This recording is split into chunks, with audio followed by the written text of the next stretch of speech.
अध्याय 1 क्या मुझे पेट दर्द है? अध्याय 1 क्या मुझे पेट दर्द है? अध्याय 1 क्या मुझे पेट दर्द है? अध्याय 1 क्या मुझे पेट दर्द है? उन्होंने कहा कि मेरी किताब का मूल शीर्षक the imperial physician at the beginning, your majesty do not look back, I am your majesty नियमों के अनुरूप नहीं था, इसलिए मुझे शीर्षक बदलने के लिए मजबूर होना पड़ा। किताब अभी भी पहले जैसी ही है ताकि लोगों को बुकशेल्फ पर एक अजीब किताब के बारे में भ्रमित होने से बचाया जा सके।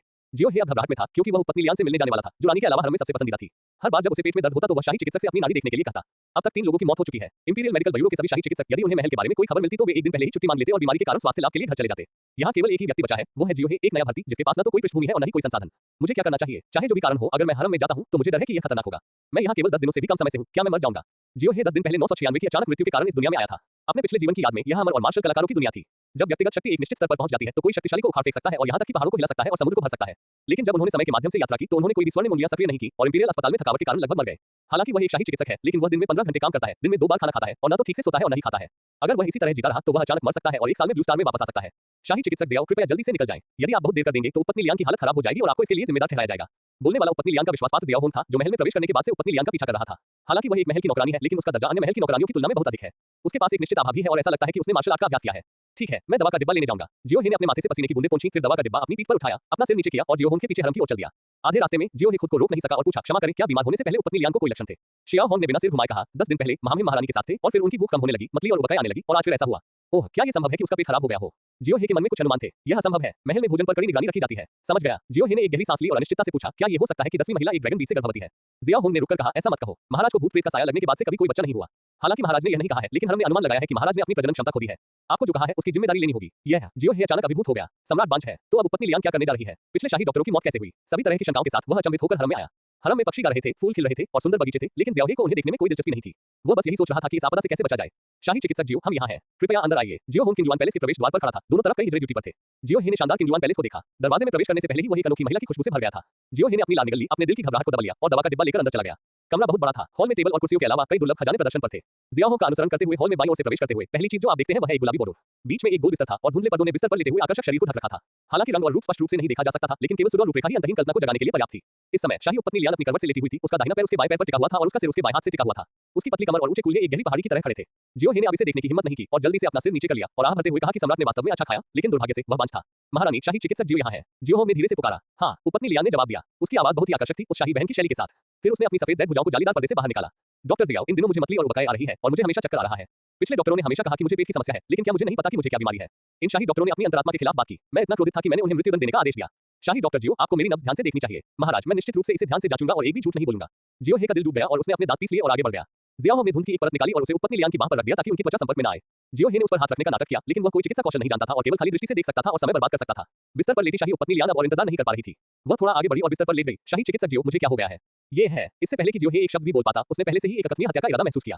जियो हे ने मन ही मन सोचा कि उसे डर है कि अगर उसने यह नहीं बताया कि वह गर्भवती है तो वह मर जाएगा। लेकिन अगर उसने कहा कि वह गर्भवती है तो 3 महीने बाद उपपत्नी लियान के पेट में कोई बच्चा नहीं होगा और वह मरने वाला होगा, इसलिए वह वैसे भी मर जाएगा। उपपत्नी लियान ने बच्चा होने का नाटक क्यों किया, यह अज्ञात है। जब वह चिंतित था और समझ नहीं पा रहा था कि क्या कहे, तो अचानक उसके सामने एक विकल्प प्रकट हुआ जिसे केवल वही देख सकता था। 1 सच बताऊं तो उपपत्नी लियान को पेट की समस्या है और उसने जानबूझकर खुद को बीमार कर लिया। परिघास और शरीर को तपा देने वाली गोली प्राप्त की। नोट, तत्काल मृत्यु की उच्च संभावना है। 2 उपपत्नी लियान को बताएं कि आप गर्भवती हैं। आपको एक बॉडी टेम्परिंग पिल मिलेगी और ड्रैगन टाइगर फिस्ट में मामूली सफलता मिलेगी। नोट, आपका अपराध 3 महीने में उजागर हो सकता है और आपको 5 घोड़ों द्वारा फाड़ा जा सकता है। नोट, पुरस्कार सिस्टम स्पेस में वितरित किए जाते हैं और होस्ट उन्हें स्वयं निकाल सकता है। शाही चिकित्सक जियो, क्या हुआ? क्या तुम गूंगी हो? शाही उपपत्नी लियान ने फिर पूछा। उसका स्वर अत्यंत अमित्र हो गया था। लंबे समय तक उच्च पद पर रहने की उदासीनता और निम्न वर्ग के जीवन की परवाह न करने से जियो हे को ठंड लग रही थी। बधाई हो उपपत्नी लियान, आप ड्रैगन बीट से गर्भवती हैं। तुम्हारी हिम्मत कैसे हुई? बकवास करना बंद करो। बगल में खड़ी जियाओ होंग ने कहीं से तलवार निकाली और उसे शाही चिकित्सक जियाओ पर तान दिया। वह भयंकर दिख रही थी, लेकिन वास्तव में उसका और हत्या करने का कोई इरादा नहीं था। शाही चिकित्सक जियो, महामहिम ने पिछले 10 सालों में किसी भी नए बच्चे को जन्म नहीं दिया है। बकवास मत करो, अन्यथा तुम्हारे पूरे कबीले को मार दिया जाएगा। उपपत्नी लियान ने याद दिलाया। जियाओ हे, मेरी रानी, आप गर्भवती हैं, ये झूठ नहीं हो सकता। आपकी महारानी ने 10 साल से किसी नए राजकुमार को जन्म नहीं दिया है, जिसका कोई मतलब नहीं है। अब जब मेरा आपसे एक बच्चा है तो ये साबित होता है कि मैं आपसे सच्चा प्यार करता हूँ। बिस्तर के पीछे शाही उपपत्नी लियान जोर से हंसा। इनाम, जियो, शाही चिकित्सक एक प्रतिभाशाली डॉक्टर है, उसे अच्छा इनाम दो। हाँ, जियो होंग, जब तुम जाओ तो दरवाजा बंद कर देना और हिजड़ेवान को बता देना कि मैं गर्भवती हूँ। हाँ, महाराज। जियाओ होंग ने सिर हिलाया। उसके जाने के कुछ समय बाद ही उसने किंगजुआन पैलेस के दरवाजे के बंद होने की आवाज सुनी। जियाओ हे ने नपुंसक वान के बारे में सुना था, जो सम्राट का निजी नपुंसक था। अगर वह उसे बताता तो यह सम्राट को यह बताने के बराबर होता कि उपपत्नी लियान मौत को आमंत्रित कर रही थी। जब जियो वह उठने वाला था तो उपपत्नी लियान ने बिस्तर का पर्दा खोलने की पहल की। सफेद भुजाएं और पतली जांघें धुंध की एक परत से ढकी हुई थी। सुंदर बालों ने छाती पर ऊंचे खजाने को छिपा दिया था और सुंदर और नाजुक चेहरा मुस्कुराहट के साथ जियो हे को देख रहा था। जियो हे को प्रकाश दिखाई दिया और वह इतना डर गया कि वो तुरंत पीछे मुड़ गया। डॉक्टर जियो, मुझे नहीं पता था कि आप इतने सुंदर हैं। पीछे मुड़े और मुझे आपको अच्छी तरह देखने दें। जियाओ हे, मेरी हिम्मत नहीं है। महाराज का शरीर अनमोल है। अगर मैं आपको देख लूंगा तो मैं आपको मार डालूंगा। क्यों? मैं सुंदर नहीं हूं और आपकी नजरों में भी अच्छी नहीं हूं। मैं हिम्मत नहीं करता, तो फिर वापस लौट जाओ, नहीं तो मैं सम्राट को तुम्हारी शिकायत कर दूंगी और सम्राट को धोखा देने के अपराध में तुम्हें सजा दूंगी। जियो हे के पास अपनी आंखें सिकुड़कर पीछे मुड़ने के अलावा कोई विकल्प नहीं था। वह उस दृश्य को न देखने की कोशिश कर रहा था जिसने उसका खून खौला दिया था। शाही उपपत्नी लियान ने खुद को साफ किया, अपनी मुद्रा को ठीक किया और बिस्तर के किनारे पर सीधी बैठ गई। डॉक्टर जियो, मैं वास्तव में गर्भवती नहीं हूं, लेकिन चूंकि आपने कहा कि मैं गर्भवती हूं, तो मुझे क्या करना चाहिए? मुझे बताएं, हमें इसके बारे में क्या करना चाहिए? पिछला अध्याय, पुस्तक पृष्ठ, अगला अध्याय, अध्याय 2 मैं अनादरशील हूं। अध्याय 2 मैं अनादरशील हूं। जियो हे ने 2 कदम पीछे हटकर अपने हाथ झुकाए और गंभीरता से कहा, महाराज, मैं आपके लिए आग और पानी से गुजरने को तैयार हूँ। मैं आपके लिए कुछ भी करूंगा। जब तक आप तैयार हैं, मैं ये करने को तैयार हूँ। हालांकि वह कभी हरम में नहीं गया था, फिर भी उसने अपने पिछले जीवन में महल की लड़ाई के कई नाटक देखे थे। इस स्थिति में कुछ मत कहो, बस अपनी सद्भावना दिखाओ। जब तक आप ये स्पष्ट करते हैं कि आप उपपत्नी लियान के आदमी हैं, तभी आपके बचने का मौका है। मुझे उम्मीद नहीं थी कि तुम इतने होशियार होगे, इंपीरियल अस्पताल के दूसरे बेवकूफ लोगों से कहीं ज्यादा होशियार। तुम एक उपयोगी व्यक्ति हो। यह अफसोस की बात है कि महाराज बांझ हैं। तुम मुझे जुड़वा बच्चे कैसे पैदा करने दे सकते हो? यह जियो हे को भी नहीं पता था, इसलिए उसने अनिश्चितता से पूछा, देखा जाए कि क्या महाराज इसका इलाज कर सकते हैं। शाही उपपत्नी लियान ने अपना सिर हिलाया, यह असंभव है। महामहिम ने प्रेतबाधित होने के बाद से कभी किसी महिला को नहीं छुआ है। मैं 7 साल से महल में हूँ। हालांकि मुझे बहुत प्यार किया जाता है, लेकिन मैं कभी भी एक असली महिला नहीं रही। जियो हे उलझन में था। सम्राट ने तुम्हारे साथ सेक्स भी नहीं किया था और तुमने कहा कि तुम गर्भवती हो। क्या यह तुम्हारी बेवफाई की पुष्टि नहीं है? क्या यह मौत को आमंत्रित करना नहीं है? उपपत्नी लियान एक पतली धुंधली स्कर्ट पहने खड़ी हुई और अपनी पतली ज़ैद जैसी जांघों पर हल्के कदमों से उसकी ओर चली गई। उसने मोती जैसे दांतों, लाल होठों और मोहक आंखों से जियो हे को देखा। लेकिन कुछ दिन पहले महामहिम नशे में थे और उन्हें नहीं पता था कि उन्होंने ये किया है या नहीं। क्या उस रात की घटना के बारे में अंतिम निर्णय मेरा नहीं था? और उस रात मैंने जानबूझकर घर के बाहर मौजूद हिजड़ों को बहुत सारी हलचलें सुनाई ताकि यह सब नकली न हो। जियो हे ने अपना मुंह खोला और दंग रह गया। हरम में ये महिलाएं सत्ता और लाभ के लिए अपनी लड़ाई में वास्तव में साहसी थी। तो उपपत्नी लियान सचमुच गर्भवती होने जा रही है ना? हाँ, महाराज वास्तव में अपनी समस्या जानते हैं, लेकिन जब तक मैं गर्भवती हो जाती हूँ, तब तक आप इसे ही भाग्य और सच्चा प्यार कहेंगे, क्या आपको नहीं लगता? उपपत्नी लियान ने जियो हे के सुंदर चेहरे को देखा और उसे और अधिक पसंद करने लगी। महल में हर दिन या तो हिजड़ों का सामना करना पड़ता था या फिर बुरे और पुराने सम्राट का। पहले के शाही डॉक्टरों की दाढ़ी सफेद होती थी और वे ज्यादा होशियार नहीं थे। यह शाही चिकित्सक जियो सुंदर और बुद्धिमान था और जितना अधिक वह उसे देखती, उतना ही अधिक वह उसे पसंद करती। जियाओ हे भी एक पल के लिए दुविधा में था, उसे समझ नहीं आ रहा था कि क्या करे। उसका दिमाग महल में लड़ाई के नाटकों के दृश्यों को याद कर रहा था, जहां उसने सच्चाई को छिपाने के लिए नकली गर्भधारण का इस्तेमाल किया था। 3 महीने बाद जानबूझकर गर्भपात कराने के बारे में आपका क्या विचार है? नहीं, मुझे सत्ता चाहिए। केवल एक राजकुमार को जन्म देकर ही मैं मजबूत पैर जमा सकती हूँ। अन्यथा सब कुछ एक वितृष्णा मात्र है। शाही उपपत्नी लियान ने 2 कदम आगे बढ़ाए, उसके मुंह के कोने थोड़े ऊपर उठे और उसने अपना नाजुक हाथ उठाया। जियाओ हे को छूना चाहती थी। जियाओ हे अवचेतन रूप से पीछे हट गया। महाराज, क्या मुझे विदा लेनी चाहिए? उपपत्नी लियान ने हंसते हुए कहा, तुमने कभी किसी औरत का स्वाद नहीं चखा है। इन शब्दों से जियाओ हे थोड़ा शर्मा गया। 2 जन्मों तक कुंवारी रहना वाकई शर्मनाक था। आपको इस तरह से देखो, मैं सही कह रहा हूँ, है ना? असल में जब आप यहाँ आए थे तब मुझे आप पसंद आ गए थे। आप सुंदर, युवा और वाक्पटु हैं। इस महल में आपको किसी को भी दिया जा सकता है, उस बूढ़े सम्राट को नहीं, बल्कि आपके जैसे युवा और सुंदर आदमी को।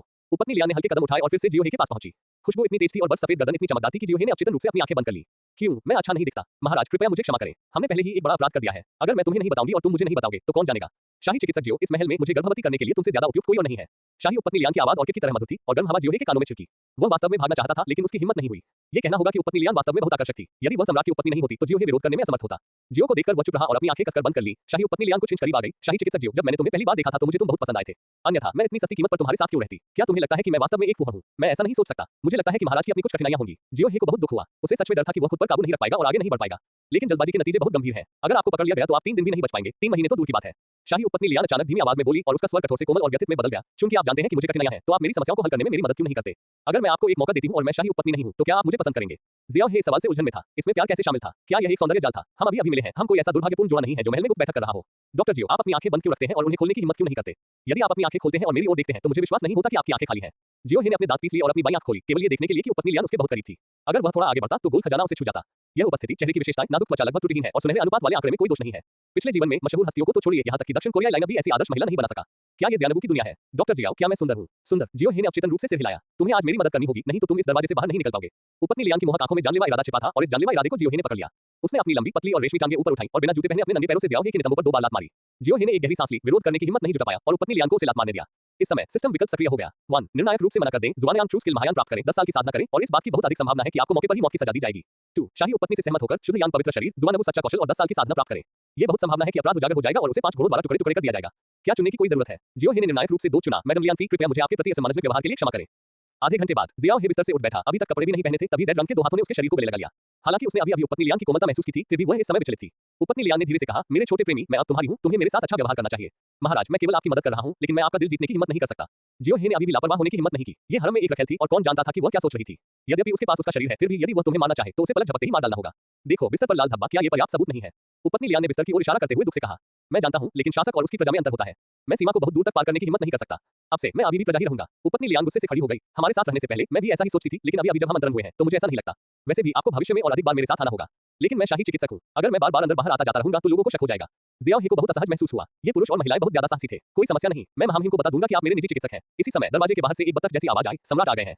जियो हे खड़ा हुआ, जल्दी से अपने कपड़े पहने और सम्मानपूर्वक एक तरफ खड़ा हो गया।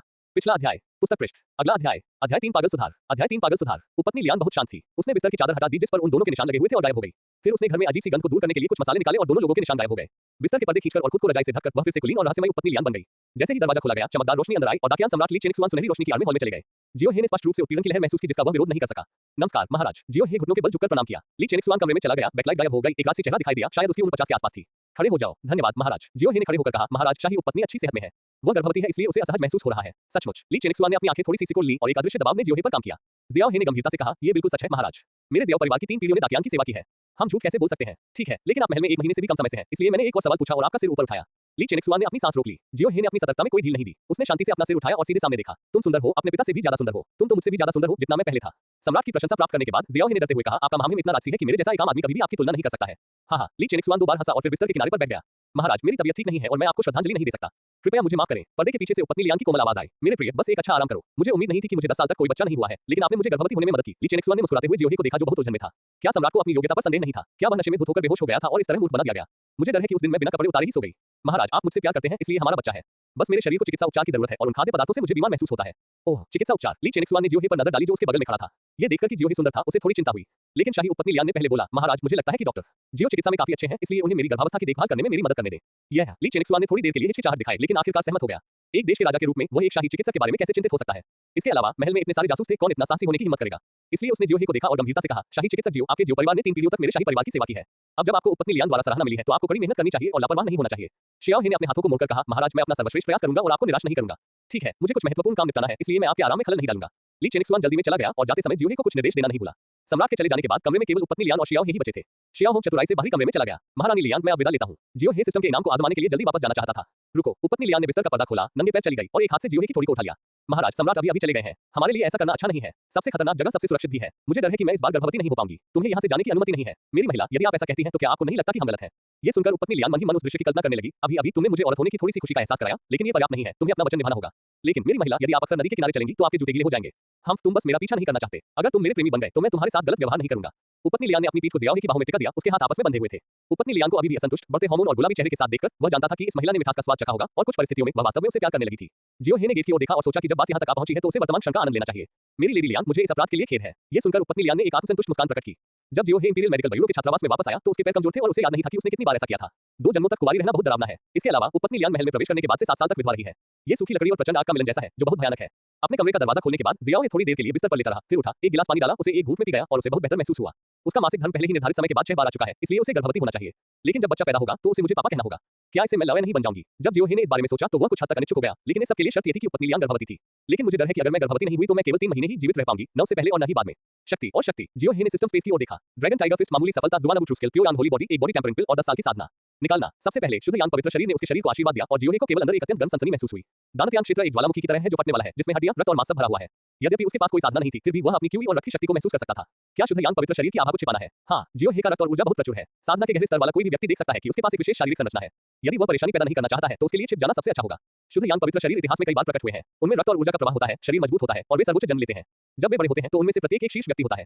मेरे पास संत बनने की स्थितियां हैं और जियो हे कुछ हद तक खुश था। शुद्ध यांग संत शरीर उस पहलू में अजय है और यह महिलाओं के लिए बहुत फायदेमंद है। अगर वह अगली बार फिर से उपपत्नी लियांग से मिलती है तो मुझे डर है कि वह सीधे इसके लिए गिर जाएगी। इसके बाद dragon tiger fist, black tortoise art और 10 साल की साधना शुरू हुई। ड्रैगन टाइगर मुट्ठी फिर से उसके दिमाग में घूम गई, जैसे कि उसने वर्षों तक इसका अभ्यास किया हो और तकनीकों और अनुभव से परिचित हो। साथ ही उसके पास समृद्ध व्यवहारिक अनुभव और यहाँ तक कि मांसपेशियों की स्मृति भी हो। जुआनवू झेंगोंग एक मार्शल आर्ट तकनीक है जिसका अभ्यास उत्कृष्टता के स्तर तक किया जा सकता है। इस तकनीक के फायदे इसकी लंबी सांस, पर्याप्त सहन शक्ति और 9 भिन्नताएं हैं। 1 चाकू, 2 बंदूकें, 3 तलवारें, 4 हल्बट, 5 छड़ियां, 6 मुठियां, 7 हथेलियां, 8 पैर और 9 उंगलियां। इसमें मारक चालें भी हैं। सभी दिशाओं में अजेय, शीर्ष स्वामी को तुरंत मारना, सभी दिशाओं में सभी को मारना, सभी दिशाओं का विनाश, अंतिम 10 मार्ग और सबसे शक्तिशाली जादुई शक्ति, स्वर्गहीन तलवारबाज तकनीक जो आकाश को खा सकती है और सूरज को भेद सकती है और बेहद शक्तिशाली है। क्षेत्रों को इस प्रकार विभाजित किया गया है। पहला स्तर शरीर का तर्का, दूसरा स्तर हड्डियां और मांसपेशियां, तीसरा स्तर दिव्य शक्ति, चौथा स्तर दान क्यूई, पांचवां स्तर 5 आंतरिकन, छठा स्तर नींद निर्माण, सातवां स्तर आत्मा का सागर, आठवां स्तर आध्यात्मिक संचार और 9वां स्तर दिव्य परिवर्तन। 9वें स्तर के बाद ये सामान्य से परे का स्तर है जो लिंग टाइप क्षेत्र है। इसमें 9 स्तर हैं और प्रत्येक स्तर को 4 छोटे क्षेत्रों में विभाजित किया गया है, प्रारंभिक, मध्य, अंतिम और उत्तम। 10 वर्षों की साधना के बाद जियो हे की आभा तेजी से बढ़ने लगी। एक पल में जियो हे एक मास्टर की तरह खड़ा हो गया।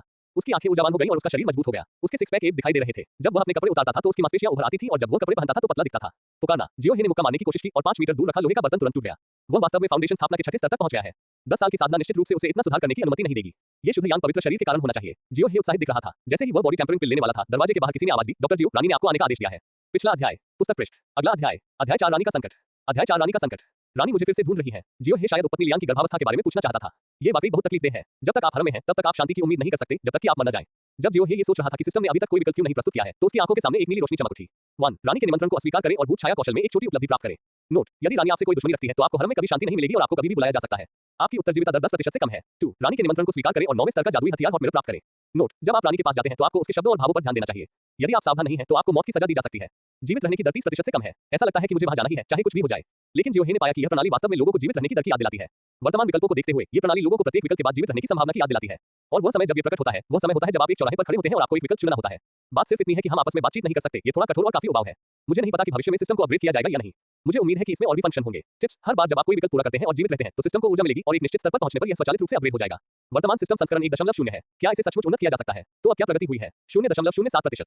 इतना कम। ऐसा लगता है कि अपग्रेड पूरा करना मुश्किल होगा। जियोहे ने सोचा कि अब तक उन्होंने 2 विकल्प बनाए हैं। क्या यह ऐसा विकल्प हो सकता है जो 0.035% जोड़े? जियोहे ने ज्यादा सोचने की जहमत नहीं उठाई। जब तक वह जीवित रहेगा और अपनी ताकत में सुधार करता रहेगा, सिस्टम स्वाभाविक रूप से बेहतर होता जाएगा। जब मैं कमरे से बाहर निकला तो देखा कि महल की एक नौकरानी नीले रंग की पोशाक में बाहर खड़ी थी। उसकी उभरी हुई कनपटियों और अकल्पनीय रूप से लंबे और सफेद हाथों से मैं बता सकता था कि यह नौकरानी एक विशेषज्ञ थी। उसके हाथ इतने सफेद हैं, वह कम से कम स्नायु बंधन और हड्डियों के दायरे तक तो पहुंच ही गई होगी। मुझे आश्चर्य है कि क्या वह दानक्यू के चौथे स्तर तक पहुंच गई है। अगर महल की नौकरानी इतनी शक्तिशाली है तो वे पहरेदार, सेंचुरियन और कमांडर कितने शक्तिशाली होंगे।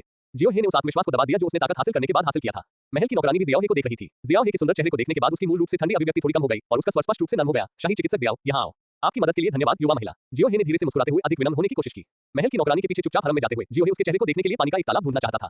आखिरकार 10 दिन से ज्यादा बीत गए हैं और मैंने आईने में नहीं देखा। मैं बस काम में व्यस्त था। मैंने देखा कि हर महिला मुझे बहुत पसंद करती है। क्या ये सच में हो सकता है कि मैं वाकई एक खूबसूरत आदमी हूँ? जियोहे ने पाया कि महल की नौकरानी के साथ हरम में जाने का रास्ता अलग था। जिस गेट से वह गुजरा वह ज्यादा शानदार था और उसे कई बख्तरबंद शाही पहरेदारों के बीच से गुजरना पड़ा। यहाँ तक कि एक मजबूत आभा वाला युवा कमांडर भी वहां से गुजर रहा था, जिसने दूर से ही जियोहे को थोड़ा दबाव महसूस कराया। रानी का शयन कक्ष फैंकुन पैलेस है, जो सम्राट के क्वांटियन पैलेस के सबसे निकट है और पूरे शाही शहर में तीसरी सबसे ऊंची इमारत है। जैसे ही उसने फैंकुन पैलेस के द्वार में प्रवेश किया, जियोहे को ऐसा महसूस हुआ जैसे उसे अंदर और बाहर से 2 आंखों द्वारा स्कैन किया जा रहा हो। उसे नहीं पता था कि यह रानी का मामला है या कोई अन्य विशेषज्ञ उसकी जांच कर रहा है। जियोहे ने अपना सिर नीचे कर लिया, आगे देखने की हिम्मत नहीं जुटा पाया और चुपचाप महल की नौकरानी के पीछे महल के द्वार तक चला गया। शाही चिकित्सक जियो, रानी अंदर आपकी प्रतीक्षा कर रही है, कृपया अंदर चलें। महल की दासी ने आदरपूर्वक कहा। जियोहे ने सिर हिलाया, दहलीज पार की और सावधानी से महल में चला गया, लेकिन पाया कि मुख्य हॉल में कोई नहीं था। मैंने मन ही मन सोचा, रानी भी तो ऐसे ही बिस्तर पर नहीं लेटी होगी। हरम की औरतों के पास तो हर दिन करने को कुछ नहीं होता, क्या वे उठकर व्यायाम नहीं कर सकती? तभी महल के पीछे से एक आवाज आई, डॉक्टर जियाओ, अंदर आइए, मैं पीछे हूँ। जियोहे सावधानीपूर्वक हॉल के पीछे आया और जैसी कि उम्मीद थी, वहां एक और अधिक भव्य बोर्ड था। हालांकि बिस्तर चौकोर था और एक पर्दे से ढका हुआ था, इसलिए केवल इसकी सामान्य रूपरेखा ही देखी जा सकती थी। रानी बिस्तर पर अपनी तरफ से नहीं लेटी थी, जैसा कि शाही उपपत्नी लियान ने किया था। इसके बजाय वह फीनिक्स जैसा वस्त्र पहने हुए थे और जमीन से 5 इंच ऊपर एक बेंच पर बैठे थे। बेंच के दोनों ओर 4 महल की नौकरानियां खड़ी थीं, उनके हाथों में अजीबोगरीब पत्थर थे। पत्थरों से दूधिया सफेद गैस निकल रही थी, जो रानी के शरीर के चारों ओर शून्य में रहस्यमय पैटर्न बना रही थी। जियोहे ने अनुमान लगाया कि यह शरीर को संयमित करने या साधना को बढ़ावा देने का एक तरीका था। महारानी को नमस्कार। जियोहे ने सलामी दी। उठना, हाँ, ऊपर देखो, मुझे देखने दो। इस शाही अस्पताल में तुम्हारे जैसा जवान आदमी कब आया? मुझे तो इसके बारे में पता ही नहीं था। रानी की आवाज गहरी और राजसी थी, जिसमें एक ऐसा आदेश था जिसे अस्वीकार नहीं किया जा सकता था। जियोहे ने अपना सिर थोड़ा ऊपर उठाया और उनकी आंखें मिल गईं। रानी का चेहरा मेरे दिमाग में आया। मैं इसे कैसे व्यक्त कर सकता हूँ? वह दकियान की रानी होने के योग्य है। हालांकि इस चेहरे को देश और लोगों के लिए आपदा लाने वाला नहीं कहा जा सकता है, लेकिन इसमें निश्चित रूप से देश की मां का स्वभाव है। इसे मोती और जैद की तरह गोल और चिकना के रूप में वर्णित किया जा सकता है और देश शांतिपूर्ण है और लोग समृद्ध हैं। सम्राट दाकियान की नजर बहुत अच्छी है। वह रानी बनने के लिए बिल्कुल उपयुक्त है। लेकिन जियोहे ने तुरंत अपनी नजरें दूसरी ओर कर ली। उसे डर था कि कहीं उसे गलत न समझ लिया जाए। रानी ने हंसते हुए कहा, हाँ, तुम वाकई बहुत सुंदर हो। तुम्हारे पिता शियाओयान ने मरने से पहले तुम्हें महल में प्रवेश करने की अनुमति दी थी, इसलिए तुम्हें उनकी विरासत का उत्तराधिकारी माना जा सकता है। हालांकि मैं तुम्हारे चिकित्सा कौशल का परीक्षण करना चाहूंगी। महाराज, चिकित्सा कौशल आमतौर पर उनके साथ अधिक लोकप्रिय हो जाते हैं। मैं इंपीरियल अस्पताल में बस छोटे मोटे काम कर रहा हूँ और अभी भी सीखने की अवस्था में हूँ। ओह, एक नौकर ने उपपत्नी लियान को गर्भवती बताने की हिम्मत की। रानी की आवाज में दबाव का भाव था। जियोहे ने पहले से ही तैयारी कर ली थी और बिना शर्माए कहा, रानी को रिपोर्ट करते हुए, बच्चे के जन्म के लिए नारी लेना एक अपेक्षाकृत सरल चिकित्सा कौशल है। जब तक आप जानते हैं कि नारी कैसे पढ़नी है तो आप मूल रूप से इसका निर्धारण कर सकते हैं, इसलिए यह कोई मुश्किल काम नहीं है। ओह, ठीक है, तो मैं तुम्हारा परीक्षण करूंगी। रानी ने ताली बजाई। दरवाजे के बाहर 2 खोजे खड़े थे, जो टाट ओढ़े एक औरत को लेकर आ रहे थे। औरत का चेहरा डरपोक था और वह डरी हुई इधर-उधर देख रही थी। ये देखा जा सकता है कि लड़की ज्यादा उम्र की नहीं है, लगभग 15 या 16 साल की, चमकदार आंखों वाली, लेकिन थोड़ी पतली है। जियोहे जानता था कि रानी अपनी चिकित्सा कौशल का परीक्षण कर रही थी। अगर वह इस महिला की बीमारी का निदान नहीं कर सका तो उसे दोषी ठहराया जाएगा और उपपत्नी लियान की गर्भावस्था का मामला आत्मपराजय होगा और अब हरम में रानी की स्थिति को प्रभावित नहीं करेगा। जियोहे वास्तव में अजय शक्ति प्राप्त करना चाहता था और एक ही झटके में महल को नष्ट करना चाहता था, लेकिन इस दिन उसे 2 महिलाओं की साजिशों से गुजरना पड़ा और अपना कौमार्य खोना पड़ा।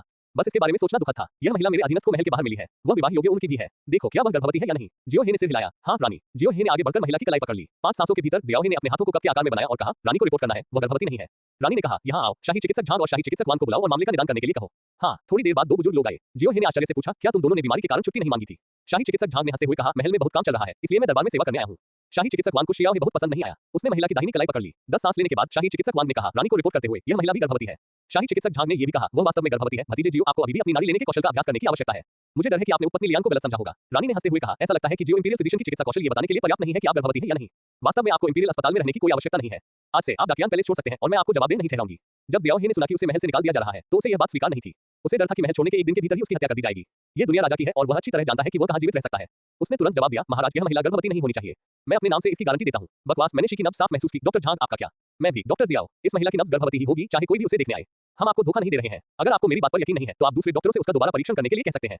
रानी उठ खड़ी हुई और नीचे चली गई और थोड़ी गरिमापूर्ण नजर से जियाओहे की ओर देखते हुए बोली, तुम्हारे पास और क्या विवाद करने को है? पिछला अध्याय, पुस्तक पृष्ठ। अगला अध्याय, अध्याय 5, एक रोमांचकारी लहर। अध्याय 5, एक रोमांचकारी लहर। जियोहे ने कहा, क्योंकि यह महिला अभी भी कुंवारी है। ये शब्द कहने के बाद महिला के चेहरे पर आश्चर्य की झलक दिखी और उसकी आंखों में एक चमक थी जिसे बाहरी लोग नहीं देख सकते थे। शाही डॉक्टर झांग और शाही डॉक्टर वान ने एक दूसरे को देखा, फिर जोर से आरोप लगाया, बकवास, डॉक्टर जियो, मैं 50 साल से चिकित्सा का अभ्यास कर रहा हूँ। क्या मैं अब भी बता सकता हूँ कि कोई महिला गर्भवती है या नहीं?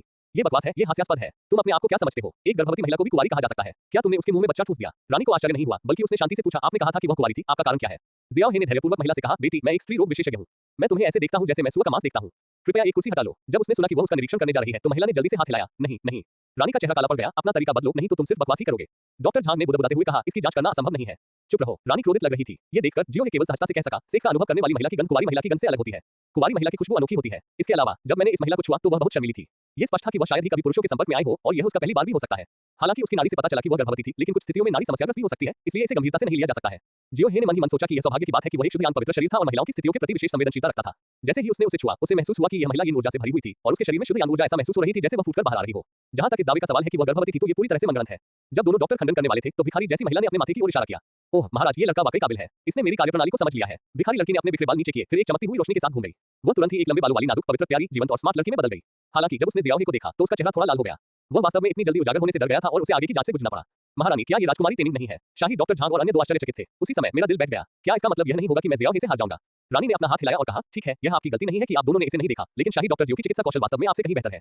महारानी और शाही चिकित्सक झांग ने अपना सिर नीचे कर लिया और खुद को स्पष्ट नहीं किया। कोई नहीं जानता था कि वे क्या सोच रहे थे, लेकिन कारण और प्रभाव सभी बहुत स्पष्ट थे।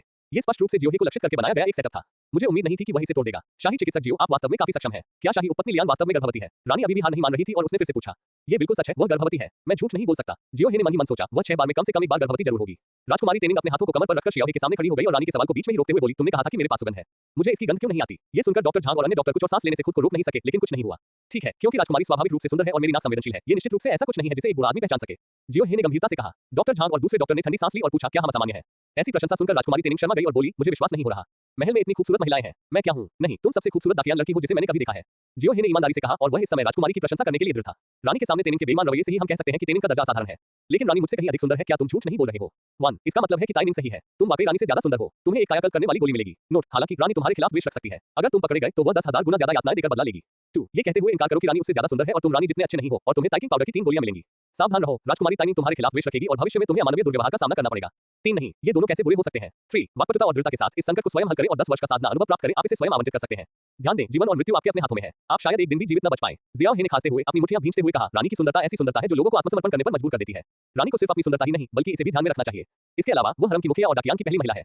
सुंदरता की रैंकिंग युवा को क्यों नहीं दी जाती? बेशक अगर राजकुमारी तेनिंग युवा रानी से मिलती है तो यह एक आदर्श जोड़ी होगी। दुर्भाग्य से वे एक ही युग से नहीं है और उनकी तुलना नहीं की जा सकती। यह मुझे अलग महसूस कराता है, इसलिए मैं उनकी तुलना कैसे कर सकता हूँ? जियो हे ने जो कहा उसे सुनने के बाद रानी खुद को हंसने से रोक नहीं सकी और राजकुमारी तेनिंग भी अपने मुंह के कोनों को ऊपर उठाकर हंसने से खुद को रोक नहीं सकी। दोनों शाही डॉक्टरों ने मन ही मन इस बच्चे को उसकी चिकनी चुपड़ी बातों और उनकी बहुत चापलूसी करने के लिए कोसा। रानी ने आह भरते हुए कहा, लेकिन किसी का चेहरा कितना भी सुंदर क्यों न हो, वह समय की मान नहीं झेल सकता। अन्यथा आपकी महारानी हर दिन फैनकुन पैलेस क्यों नहीं आती, लेकिन किंगलुआन पैलेस कई बार जाती है। एक बहन के रूप में मुझे पता है कि मैं राजकुमारी तेनिंग जितनी अच्छी नहीं हूँ। ये देखकर जियो हे ने जल्दी से कहा, महारानी आप बहुत विनम्र हैं। यदि चंद्रमा पर कोई महल है तो केवल आप ही वहां रह सकती हैं, लेकिन आकाश में यह महल आपका समर्थन नहीं कर सकता। तुम रानी ने जियाओ हे के सुंदर रूप को देखा, उसकी आंखों में एक अजीब सी चमक थी। ये पहली बार था जब उसकी इस तरह से प्रशंसा की गई थी। तब तो छोटा सा मुंह मीठा हो जाएगा, हे। ये शब्द तारीफ और चापलूसी जैसे लग रहे थे, लेकिन ये इतने अच्छे थे कि इनसे उसे अंदर से गर्मजोशी का एहसास हुआ। वह कई सालों से सम्राट डाकियान से विवाहित है, लेकिन उसे कभी भी वह देखभाल नहीं मिली जो एक महिला को मिलनी चाहिए। हर दिन वह या तो साजिशों में उलझी रहती है या एक उबाऊ जीवन का सामना करती है। वह सिर्फ अभ्यास करती थी। अगर परिवार में शादी न होती तो वह बहुत पहले ही इस जगह को छोड़कर चली जाती। डॉक्टर झांग, आप दोनों पहले नीचे जा सकते हैं। रानी ने अपना हाथ हिलाया। हाँ, शाही डॉक्टर झांग और शाही डॉक्टर वांग ने एक दूसरे को देखा और एक दूसरे की आंखों में बेचैनी देखी। फैनकुन पैलेस से निकलने के बाद डॉक्टर झांग ने गुस्से में डांटा, ये सुंदर लड़का बात करने में इतना अच्छा कैसे हो सकता है? अगर मेरे पास उसकी आधी वाक्पटुता होती तो ऐसी कोई महिला नहीं होती जिसे मैं आकर्षित न कर सकूं। चुप रहो, अपनी आवाज कम रखो। रानी शायद उसे यहाँ रखकर उसे उपपत्नी लियान के खिलाफ इस्तेमाल करना चाहती है। रानी कौन है? अपनी ताकत के बारे में तो कहना ही क्या, उसकी पारिवारिक पृष्ठभूमि और हैसियत उसे किसी जिगोलो के बहकावे में आने नहीं देगी। हम देखेंगे कि क्या होता है। अगर जियाओ हे वास्तव में हमें रानी का पक्ष खोने पर मजबूर कर देता है तो हमें निर्दयी होने का दोष मत देना। क्या उनके पिता की मृत्यु इसलिए नहीं हुई क्योंकि वह बहुत आक्रामक और मुखर थे और उन्होंने कुछ लोगों को नाराज कर दिया था? शाही चिकित्सक जियो, कृपया रुकें, मैं आपसे बात करना चाहती हूँ। रानी ने जियो हे को रोका जो भागने ही वाला था। तेनिंग, तुम भी बाहर जाओ, मुझे इंपीरियल डॉक्टर जियाओ के साथ चर्चा करने के लिए कुछ महत्वपूर्ण बात है। मैं नहीं चाहती। ये स्पष्ट रूप से काफी मजेदार है। राजकुमारी तेनिंग बहुत जिद्दी थी, अपनी बड़ी आंखों से जियो हे को घूर रही थी। अचानक उसके मन में एक विचार कौन था, तो फिर ऐसा क्यों न हो, महारानी यह शाही चिकित्सक बहुत होशियार है। जब आप इसका काम पूरा कर लें तो इसे मेरे पास भेज दीजिएगा, ठीक है? नहीं, शाही चिकित्सक जियाओ कोई हिजड़ा नहीं है, उसे यूं ही कैसे इधर उधर भेजा जा सकता है? इसके अलावा तुम एक राजकुमारी हो, शाही चिकित्सक के साथ खिलवाड़ करना तुम्हारे लिए उचित नहीं है। रानी ने सख्ती से कहा, मुझे परवाह नहीं है, अगर तुम सहमत नहीं हो तो मैं बाहर नहीं जाऊंगी। राजकुमारी तेनिंग ने हाथ जोड़कर और होंठ फुलाकर कहा, ठीक है, मुझे तुमसे डर लग रहा है, मैं मिलान और अन्य लोगों से बाद में उसे संभालने के लिए कहूंगा। रानी की अनुमति मिलने के बाद राजकुमारी तेनिंग उत्साहित होकर चली गई और जाते समय उसने जियो हे को आंख मारी। इसके बाद रानी ने अपनी निजी नौकरानियों में लैन झू और जू को भी नीचे जाने का आदेश दिया। जियो हे को उसके चेहरे पर उलझन भरी नजर के साथ छोड़ते हुए, लानत है, रानी मेरे साथ ऐसा नहीं करने वाली है ना? मैं तो बस एक शाही चिकित्सक हूं, ली जुनहुआन जैसा कोई बेजोड़ सुंदर आदमी नहीं, ऐसा नहीं होना चाहिए। जियो हे अपने दिल में चिल्लाया। पिछला अध्याय, पुस्तक पृष्ठ, अगला अध्याय, अध्याय 6, रानी मेरी हिम्मत नहीं है। अध्याय 6, रानी मेरी हिम्मत नहीं है। जियो हे ने सोचा कि क्या उसने जो शब्द कहे थे वे बहुत मीठे थे और क्या उन्होंने इस महिला को छू लिया। रानी ने शाही चिकित्सक जियाओ के चारों ओर कुछ चक्कर लगाए और कहा, बैठ जाओ शाही चिकित्सक जियाओ।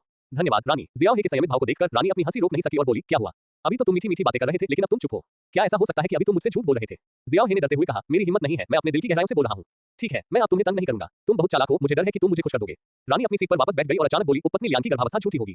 अगर उसका वास्तव में बच्चा है तो वह किसी अन्य जंगली आदमी से होगा। जियो हे ने जवाब देने की हिम्मत नहीं की। अपने दिल में सोच रहा था कि क्या रानी ने उस पर विश्वास किया या दृढ़ता से विश्वास किया कि सम्राट बांझ था। लेकिन ऐसा लगता है कि इस बात की बहुत अधिक संभावना है कि उपपत्नी लियांग के पास कोई पुरुष है। जियो हे, मैं एक बार तुम पर भरोसा करूंगा। उपपत्नी लियांग के आसपास जंगली आदमी को खोजने में मेरी मदद करो। एक बार जब तुम उसे ढूंढ लोगे तो एक छोटे से शाही अस्पताल की तो बात ही छोड़ो, तुम्हारे लिए दरबार में जाकर तीसरे दर्जे का आधिकारिक पद पाना संभव है। तुम्हें पता होना चाहिए कि आधिकारिक पद जितना ऊंचा होगा, तुम्हारे पास उतने ही अधिक साधना संसाधन होंगे। इस दुनिया में जहां ताकत सर्वोच्च है, अगर तुम्हारे पास शक्ति और संसाधन है तो ताकत और साधना स्वाभाविक रूप से आएगी। जियो हे ने मना करने की हिम्मत नहीं की, लेकिन वह तुरंत सहमत होने की हिम्मत भी नहीं कर सका। उसे नहीं पता था कि रानी उसका परीक्षण जारी रखेगी या नहीं। लेकिन इस समय सिस्टम ने 2 और विकल्प दिए। 1, अस्वीकार करें, पुरस्कार प्राप्त करें, शारीरिक शक्ति 1% बढ़ जाती है।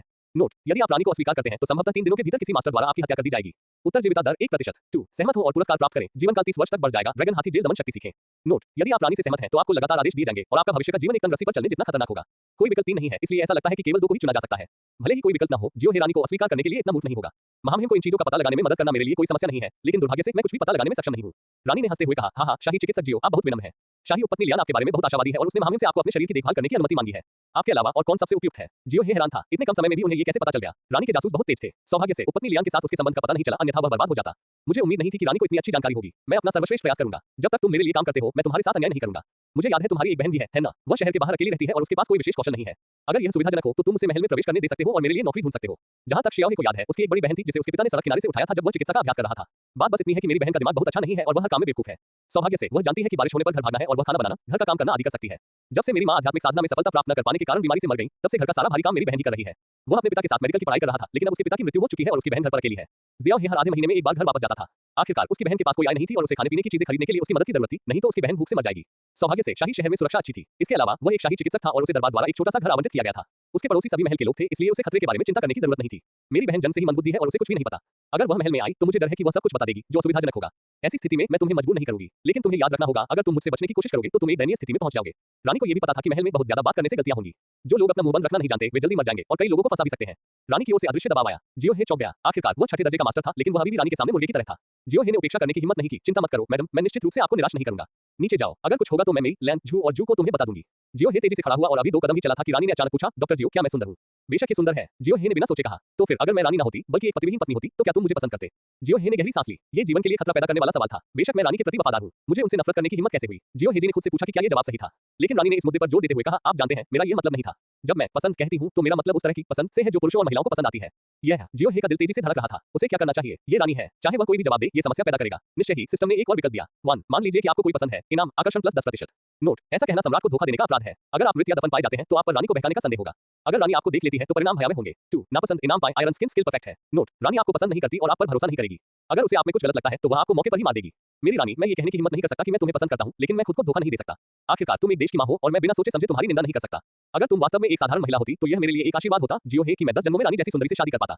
हाँ, रानी ने ये सुनकर हंसते हुए अपना मुंह ढक लिया, खड़ी हो गई और हल्के कदमों से चली गई। बड़ी चमकदार आंखों से उसने गंभीरता से जियाओ हे को देखा। तुम बहुत प्यारी और वाकपटु हो, जिससे मुझे खुजली हो रही है। कितनी अफसोस की बात है, कितनी अफसोस की बात है। महारानी, जियो हे ने सम्मानपूर्वक सलाम किया। नीचे जाओ, मेरी बातें याद रखो, नहीं तो मैं तुम्हें नहीं छोड़ूंगा। मेरे लिए तुम्हें मारना चींटी को कुचलने से कहीं ज्यादा आसान है। समझे? मैं समझता हूँ। जिस क्षण जियो हे फैनकुन पैलेस से बाहर निकला, उसने महसूस किया कि दुनिया उज्जवल थी। वह पहले से कहीं ज्यादा सहज महसूस कर रहा था। रानी हर समय उसका परीक्षण कर रही थी, यहाँ तक कि अंत में अचानक हुए हमले के बाद भी, जिसके कारण वह अभी भी रानी के इरादे को नहीं समझ पाया था। वो ये विश्वास नहीं करता था कि रानी सिर्फ इसलिए कामुक थी और उसके शरीर की ओर आकर्षित थी क्योंकि वह सुंदर था, और जो कार्य प्रलोभन और प्रेम की इच्छा की तरह लगते थे, उनके पीछे कुछ और ही इरादे होंगे। जियो हे अब वास्तव में शाही अस्पताल के छात्रावास में वापस जाना चाहता था, या यहाँ तक कि महल छोड़कर घर जाना चाहता था। लेकिन अब वह केवल रानी की निजी नौकरानियों में और लैन के साथ राजकुमारी तेनिंग के शयन कक्ष ताइक्सुआन पैलेस तक ही जा सकता था। जब हम हरम की ओर जाने वाली मुख्य सड़क से गुजर रहे थे तो हमें एक बड़ा जुलूस दिखाई दिया जिसमें 2 विशाल लाल जानवर एक रथ को खींच रहे थे और दोनों तरफ चांदी के कवच पहने हुए रक्षक थे जो बहुत राजसी लग रहे थे। रथ पर खतरनाक आकृतियां भी उकेरी गई थी और इसकी चमकती हुई सामग्री से पता चलता था कि यह बहुत महंगा था। महल में इतना भव्य समारोह हो रहा है, यह महत्वपूर्ण व्यक्ति कौन है? उनके चले जाने के बाद जियाओ हे खुद को ये पूछे बिना नहीं रह सका, 2 बहनों, अभी उस टीम में कौन था? मेई लैन ने एक स्वर में कहा, ये तीसरे राजकुमार की गाड़ी है। अब तीसरे राजकुमार को राजा तायन भी कहा जाता है। उसने उत्कृष्ट सैन्य उपलब्धियां हासिल की हैं, वह शक्तिशाली है और उसका सम्मान किया जाता है। वह उपपत्नी जुबान का पुत्र है। उपपत्नी जुबान, मैंने इस व्यक्ति के बारे में कभी नहीं सुना है। क्या यह अनुकूल नहीं है? वैसे रानी का बेटा कहाँ है? तीसरे राजकुमार का समारोह इतना भव्य है, इसलिए रानी के बेटे और बेटी का समारोह और भी शानदार होना चाहिए। मेई लैन और अन्य लोग रुक गए और ठंडे स्वर में कहा, सर जियो, आप लंबे समय से महल में नहीं है। हम आपको दोष नहीं देते, कुछ कारणों से रानी का कोई वारिस नहीं है। हालांकि भले ही रानी का कोई वारिस न हो, लेकिन उसकी स्थिति ऐसी नहीं है जिसे अन्य रखेले चुनौती दे सके। मैं समझ गया। जियो हे चुप हो गया, उसका दिल उथल-पुथल में था। क्या रानी अभी भी कुंवारी हो सकती है? लेकिन इसके बारे में सोचने पर ऐसा संभव नहीं होना चाहिए। कोई ना कोई कारण तो होगा ही जिसकी वजह से वह बांझ है। अगली बार जब मुझे मौका मिलेगा तो मैं उपपत्नी लियान से पूछूंगा। वे तीनों जल्द ही ताइक्सुआन पैलेस के प्रवेश द्वार पर पहुंच गए। महल पक्षियों के चहचहाने और फूलों की खुशबू से भरा हुआ था और गुलाबी लालटेनें लटकी हुई थी। छोटी लड़कियों की खुशबू मन को मोह लेने वाली थी। पिछला अध्याय, पुस्तक पृष्ठ। अगला अध्याय, अध्याय 7, यह अच्छा नहीं है। अध्याय 7, यह अच्छा नहीं है। तुम आखिरकार यहाँ आ ही गए, आओ और मेरे साथ खेलो। राजकुमारी तेनिंग अपने हाथ में एक लंबा कोड़ा पकड़े हुए बाहर कूद पड़ी, जिससे जियोहे का दिल तेजी से धड़कने लगा। मेई लैन और दूसरी लड़की ने एक दूसरे को देखा और प्रसन्नतापूर्वक कहा, मास्टर जियो, हम आपको यहाँ भेजेंगे। मैं आपके अच्छे समय की कामना करती हूँ। अरे मत जाओ। इससे पहले कि जियोहे अपनी बात पूरी कर पाता, मेई और लैन अत्यंत तेज गति से गायब हो गए। जल्दी से अंदर आओ, राजकुमारी तेनिंग ने आदेश दिया। महाराज, मुझे वापस जाकर कुछ दवा पीसनी है, नहीं तो मुझे काम पर पहुंचने में देर हो जाएगी। बस इसलिए अंदर आओ क्योंकि मैंने तुम्हें कहा था। क्या तुम सुन रहे हो? जल्दी करो। राजकुमारी तेनिंग ने चाबुक से जमीन को पीटा और ठोस फर्श पर अचानक 5 इंच चौड़ी नाली दिखाई दी।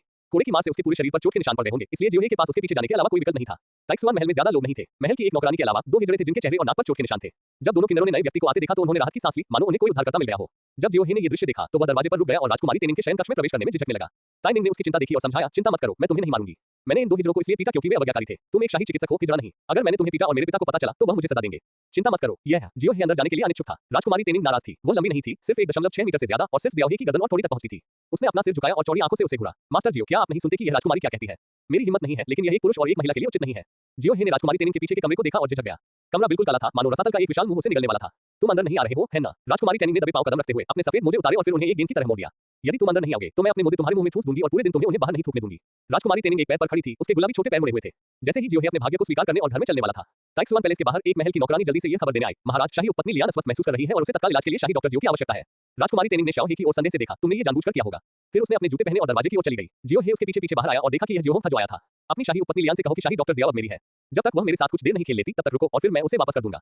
जियोहोंग ने शांति से कहा, महाराज, राजकुमारी उपपत्नी लियान एक राजकुमार की मां बनने वाली है। अन्य शाही डॉक्टर उसके बारे में चिंतित हैं। यदि उपचार में देरी हुई तो परिणाम भयावह होंगे। हालांकि राजकुमारी तेनिंग अपनी हठधर्मिता के कारण ऐसा करने में असमर्थ थी, लेकिन वह भी पूरी तस्वीर जानती थी। उसने अनिच्छा से जियाओहे की ओर आंखें घुमाई और कहा, आगे बढ़ो। मैं अगली बार जब खाली होंगी तो तुम्हें ढूंढूंगी। धन्यवाद राजकुमारी, मैं अगली बार तुम्हारे साथ खूब मौज मस्ती करूंगा। तुमने सही कहा। राजकुमारी तेनिंग की आंखें चमक उठी और वह फिर से खुश हो गई। राजकुमारी बहुत प्यारी है, बेशक मैं झूठ नहीं बोलूंगा। जियाओहे ने मुस्कुराते हुए कहा। वह इस सज्जन को नाराज नहीं करना चाहता था। छोटी लड़की को मनाना आसान था और वह महल की उन महिलाओं की तुलना में बहुत मासूम थी। हंसी के बीच जियोहे ने ताइक्सुआन पैलेस छोड़ दिया। इस समय आकाश धीरे धीरे काला हो रहा था जब उसने एक बार फिर किंगलुआन महल में कदम रखा। जियोहे को राहत महसूस हुई। यह अच्छी बात नहीं थी। ये रखेलों का महल था। अगर वह इसका जिम्मा लेता तो जल्दी या बाद में 5 घोड़ों द्वारा उसे टुकड़े टुकड़े कर दिया जाता। उसे ऐसा विचार नहीं आना चाहिए। किंगलुआन पैलेस में फिर से प्रवेश करते हुए उपपत्नी लियान ने बैंगनी लाल रंग की लंबी पोशाक पहन ली थी और उसके पैर मुख्य रूप से बगल से दिखाई दे रहे थे। मुझे नहीं पता कि उसने जानबूझकर ऐसे कपड़े पहने थे या नहीं। उसने एक महंगी हेडड्रेस पहन रखी थी और लिपस्टिक लगाते समय उसकी गोरी बाहें उसके होठों पर टिकी हुई थी। जियो लैंग, क्या तुम्हें लगता है कि मैं अच्छी दिखती हूँ? उपपत्नी लियान ने बिना सिर घुमाए पूछा। श्रीमती लियान फेई, बेशक आप सुंदर हैं। हम बहुत ही लापरवाही। अगर मैं इस बार तुम्हें बचाने नहीं जाती तो क्या तुम उस लड़की तेनिंग के हाथों से सुरक्षित बच पाती? उपपत्नी लियान ने मुड़कर देखा। उसकी पतली सफेद टांगें उसकी स्कर्ट के किनारे से बाहर निकली हुई थी और वह तेजी से जियाओहे के पास चली गई। उसने अपने पतले सफेद हाथों से जियाओहे के चेहरे को रगड़ा। जियाओहे के उदास चेहरे को देखकर वह अपने हाथों से उसके चेहरे को जोर से रगड़ने से खुद को रोक नहीं पाई। महारानी लियान, तुम अभी मुझे उपपत्नी लियान कहते हो, मुझे शिन्यू कहो। लियान शिन्यू जियाओहे के करीब आ गई और अपना शरीर उसके खिलाफ दबाया। जियोहे ने सहज रूप से पूर्ण मांस को महसूस किया और उसने अपनी लान निगल ली। शिन्यू, अब लगभग अंधेरा हो गया है, यह अच्छा नहीं है। मुझे पता है कि यह अच्छा नहीं है, लेकिन क्यों, क्या मैं आपके शरीर को छू नहीं सकती? उपपत्नी लियान ने कुछ कदम पीछे हटकर घूमकर जानबूझकर अपना सुंदर शरीर उजागर किया। ये संभव है, लेकिन बस इतना ही, आओ और मुझे गले लगाओ। जियोहे ने उपपत्नी लियान को पीछे से गले लगाया। उपपत्नी लियान ने अपना सिर घुमाया। वे इतने करीब थे कि उनकी सांसें एक साथ मिल गईं। जियोहे, हालांकि राजकुमारी तेनिंग हानि रहित लगती है, वह बहुत सावधान है और उसने कई हिजड़ों को मार डाला है। अगली बार वहां जाने की मूर्खता मत करना, ठीक है? हम तभी जियोहे को एहसास हुआ कि उपपत्नी लियान का शरीर बहुत नर्म और गर्म था। बोलते समय उपपत्नी लियान समय समय पर उसे अपने गुलाबी होठों से धीरे से चूम लेती थी। क्या यह महिला वास्तव में उसे पसंद करती थी? जियोहे का मानना था कि यह अकेलेपन की वजह से था। राजकुमारी तेनिंग महल में कितनी शक्तिशाली है? जियोहे ने पूछा। वह ऐसी है जिसके साथ तुम्हें कभी खिलवाड़ नहीं करना चाहिए। संक्षेप में, वह विशेष है। यहाँ तक कि सम्राट भी उसे नाराज करने की हिम्मत नहीं कर सकता। इतना गंभीर। जियोहे चौंक गया, लेकिन सौभाग्य से उसने इसे ठीक से संभाल लिया। रानी ने तुम्हें बुलाते समय तुमसे क्या पूछा था? उसने तुमसे मुझ पर नजर रखने के लिए कहा था, है ना? उपपत्नी लियान घूमी और जियाओहे के पैरों पर बैठ गई और उसके गले में हाथ डाल दिए। लंबे पैर केकड़े की तरह दोनों तरफ फैले हुए थे तथा पंजे जमीन को छू रहे थे। 1 उदार और ईमानदार बनो और तुम्हें इनाम मिलेगा, आत्मा को मजबूत करने वाला फल। नोट, कबूल करने के बाद तुम उपपत्नी लियान से और अधिक अनुग्रह प्राप्त करोगे। जब वह पूरी तरह से तुमसे प्यार करती है तो वह अन्य कार्यों को अनलॉक कर सकती है। 2 झूठ बोलना, इनाम, लिंगो वेगु में मामूली सफलता। नोट, आपके झूठ बोलने के बाद लियान फी आप पर शक करेगी। आप दोनों के बीच शक की स्थिति पैदा हो जाएगी। हो सकता है कि वह आप पर भरोसा न करे। अंत में वह अपने पेट में पल रहे बच्चे का राज छिपाने के लिए आपको मार डालेगी। जब जियोहे ने समाचार देखा तो उसने गहरी सांस ली। सिस्टम के कार्य के कारण नहीं, बल्कि इसलिए कि सिस्टम ने कॉन्सुबिन लियान के पेट में बच्चे का उल्लेख किया था। इतने कम समय में बच्चा कैसे हो गया? सिस्टम को उसकी शंकाओं का पता लग गया और उसने उसे याद दिलाया। सिस्टम सिर्फ अनुमान लगा रहा है। गर्भ में बच्चा है या नहीं, ये 15वें दिन तक पता नहीं चलेगा। ये देखकर जियाओहे ने राहत की सांस ली। वह वास्तव में बच्चा नहीं चाहता था। रानी ने मुझे आप पर नजर रखने के लिए कहा था और वह जियोहे ने उसे रानी के सारे इरादे बता दिए। ये सुनने के बाद उपपत्नी लियान को आश्चर्य नहीं हुआ, बल्कि ऐसा लगा कि उसने इसका अनुमान लगा लिया है। इस बुरी चुड़ैल ने सोचा था कि वह तुम्हें मेरे खिलाफ कर सकती है। तुम मेरे छोटे प्रेमी हो, तुम मुझे कैसे धोखा दे सकते हो, है ना? लियान जिन्यू ने बोलते समय अपनी कमर मोड़ी और आगे की ओर झुकी। बेशक उपपत्नी लियान मेरी पहली महिला है। जियो वह मूल रूप से एक शुद्ध यान पवित्र शरीर था और इस समय लियान जिन्यू की उत्सुकता के तहत वह खुद की मदद नहीं कर सका। बहुत गर्मी है, तुम्हें क्या हो गया है? लियान जिन्यू का चेहरा लाल हो गया। वह कुछ कहना चाहती थी, लेकिन वह लगभग पिघल गई और बिना कुछ कहे अपना सिर नीचे झुका लिया। 1 घंटे बाद जियोहे जल्दी से उठ गया, अच्छे से कपड़े पहने और अंत में एक शांत भाव के साथ एक तरफ खड़ा हो गया। जियो लैंग, लियान शिन्यू ने पाया कि इस बार जियोहे बिल्कुल अलग था। वह उसे पूरी तरह प्यार करने लगी और एक पल के लिए तो वह ये भी भूल गई कि यह शाही महल है। शिन्यू, रानी की चिंता मत करो, मैं अपनी असली पहचान नहीं बताऊंगा। जियोहे जानता था कि वह किस बात को लेकर चिंतित थी, लेकिन वह अभी भी अन्य लोगों के बारे में थोड़ा चिंतित था। ठीक है, बेशक मुझे तुम पर विश्वास है। तुम बहुत बुरे हो, अभी कुछ ही समय हुआ है, लेकिन तुम्हारा दिल पूरी तरह से पिघल गया है। मैं वास्तव में आशा करती हूँ कि तुम यहाँ रात भर रुक सको और हर एकांत रात में मेरा साथ दो। लियान शिन्यू रेंग कर आई, अपनी पतली कमर को मोड़ा और जियोहे की पीठ पर लेट गई। मुझे अब जाना चाहिए। अगर मैं यहाँ बहुत देर तक रुका तो गपशप होगी। हमें अपने मामलों के बारे में सावधान रहना चाहिए। जियोहे शांत हो गया। लियान शिन्यू ने कहा, जियो लैंग, चिंता मत करो, मैं भविष्य में सम्राट को कभी भी मुझे छूने नहीं दूंगी, भले ही उन्होंने मुझे पहले ज्यादा छुआ न हो। लेकिन लियान शिन्यू ने चिंतित होकर कहा, मुझे अभी भी डर है कि सम्राट टूट जाएगा। अगर वह टूट जाता है तो शायद वह सामान्य हो सकता है। फिर सफलता, सम्राट किस राज्य में है? लियान शिन्यू ने अपना सिर हिलाया। मुझे भी नहीं पता, वैसे भी वह बहुत मजबूत है। वह लगभग 400 वर्षों से जीवित है। मैं इस बूढ़े राक्षस से नहीं बता सकती। समझ गया, मैं ध्यान दूंगा। लियान शिन्यू ने सिर हिलाया और अनिच्छा से जियोहे को विदा किया। जाते समय वह कुछ भावुक चुंबन मांगना नहीं भूली। ठीक है, अगर हम ये काम दिन के उजाले में करेंगे तो देर सवेर हमारी पोल खुल ही जाएगी। जियो हे जल्दी से अलग हो गया। ठीक है, मैं अपने आप पर नियंत्रण रखूंगी। जियो हे, मैं अब तुम्हारी हूँ, अन्य महिलाओं को मुझे बहकाने मत देना। शिन्युए, मेरे पास तुम्हारे प्यार का बदला चुकाने का कोई रास्ता नहीं है। एक साधारण विदाई के बाद जब जियाओ हे शाही अस्पताल लौटा तो शाम हो चुकी थी। कठोर बिस्तर पर लेटकर वह आखिरकार सो सका। आज का दिन जीवन भर से भी अधिक अद्भुत है। मुझे उम्मीद नहीं थी कि कॉन्सुबल लियान जैसी खूबसूरत महिला मेरी हो जाएगी। उसका शुद्ध यांग संत शरीर वास्तव में असाधारण है। मैं स्पष्ट रूप से महसूस कर सकता हूँ कि वह मुझसे और भी अधिक मोहित है। जब जियो हे आहें भर रहा था, उसने सिस्टम स्पेस खोला और इनाम प्राप्त करने का रोमांचक क्षण आ गया। पिछला अध्याय, पुस्तक पृष्ठ, अगला अध्याय, अध्याय 8, नरभक्षण और विस्फोटक शक्ति। अध्याय 8, नरभक्षण और विस्फोटक शक्ति। सिस्टम इन्वेंटरी में आत्मा सुदृढ़ीकरण फल है जो जीवन काल को 30 वर्षों तक बढ़ाता है। ड्रैगन हाथी कारागार दमन शक्ति है जो आकर्षण को 10% तक बढ़ाता है और 10 वर्षों का साधना अनुभव जिसे आप अपने विवेकानुसार आवंटित कर सकते हैं। कुल 5 पुरस्कार हैं, आत्मा को मजबूत करने वाले फल और ड्रैगन हाथी कारागार दमन शक्ति को छोड़कर अन्य सभी निष्क्रिय पुरस्कार हैं। अगर उसकी उम्र 30 साल भी बढ़ जाए तो भी यह उसके लिए कोई बड़ी बात नहीं होगी। मैं साधना क्षेत्र में लोगों के जीवन काल के बारे में ज्यादा नहीं जानता।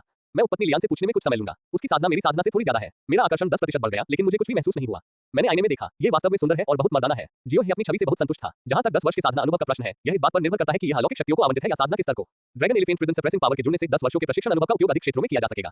ड्रैगन हाथी जेल दमन शक्ति एक सुपर शक्तिशाली शारीरिक प्रशिक्षण पद्धति है। अभ्यास के साथ शक्ति को अनंत तक बढ़ाया जा सकता है। एक ड्रैगन और एक हाथी की शक्ति से लेकर हजारों हाथियों और दसियों हजार ड्रैगन की शक्ति तक। ये कितना भयानक है। 5 साल जुआनबू सच्चा कौशल और 5 साल लुंगजियांग जेल दमन शक्ति। मैं इसे इस तरह आवंटित करता हूं। जियो हे के निर्णय के बाद उसके शरीर में 2 शक्तियां उग्र नदियों की तरह फूट पड़ी। उनकी साधना का स्तर फिर से तेजी से बढ़ने लगा और सबसे महत्वपूर्ण बात यह थी कि उनके भौतिक शरीर में भी स्पष्ट परिवर्तन हो रहे थे। उसका शरीर सूजा नहीं और हमेशा की तरह वैसा ही बना रहा, लेकिन अब उसकी हड्डियों, मांस, रक्त और आंतरिक अंगों में जबरदस्त परिवर्तन हो रहे थे। उसके पूरे शरीर से काला खून बहने लगा जो उसके रोम छिद्रों और छिद्रों से बाहर निकलने लगा।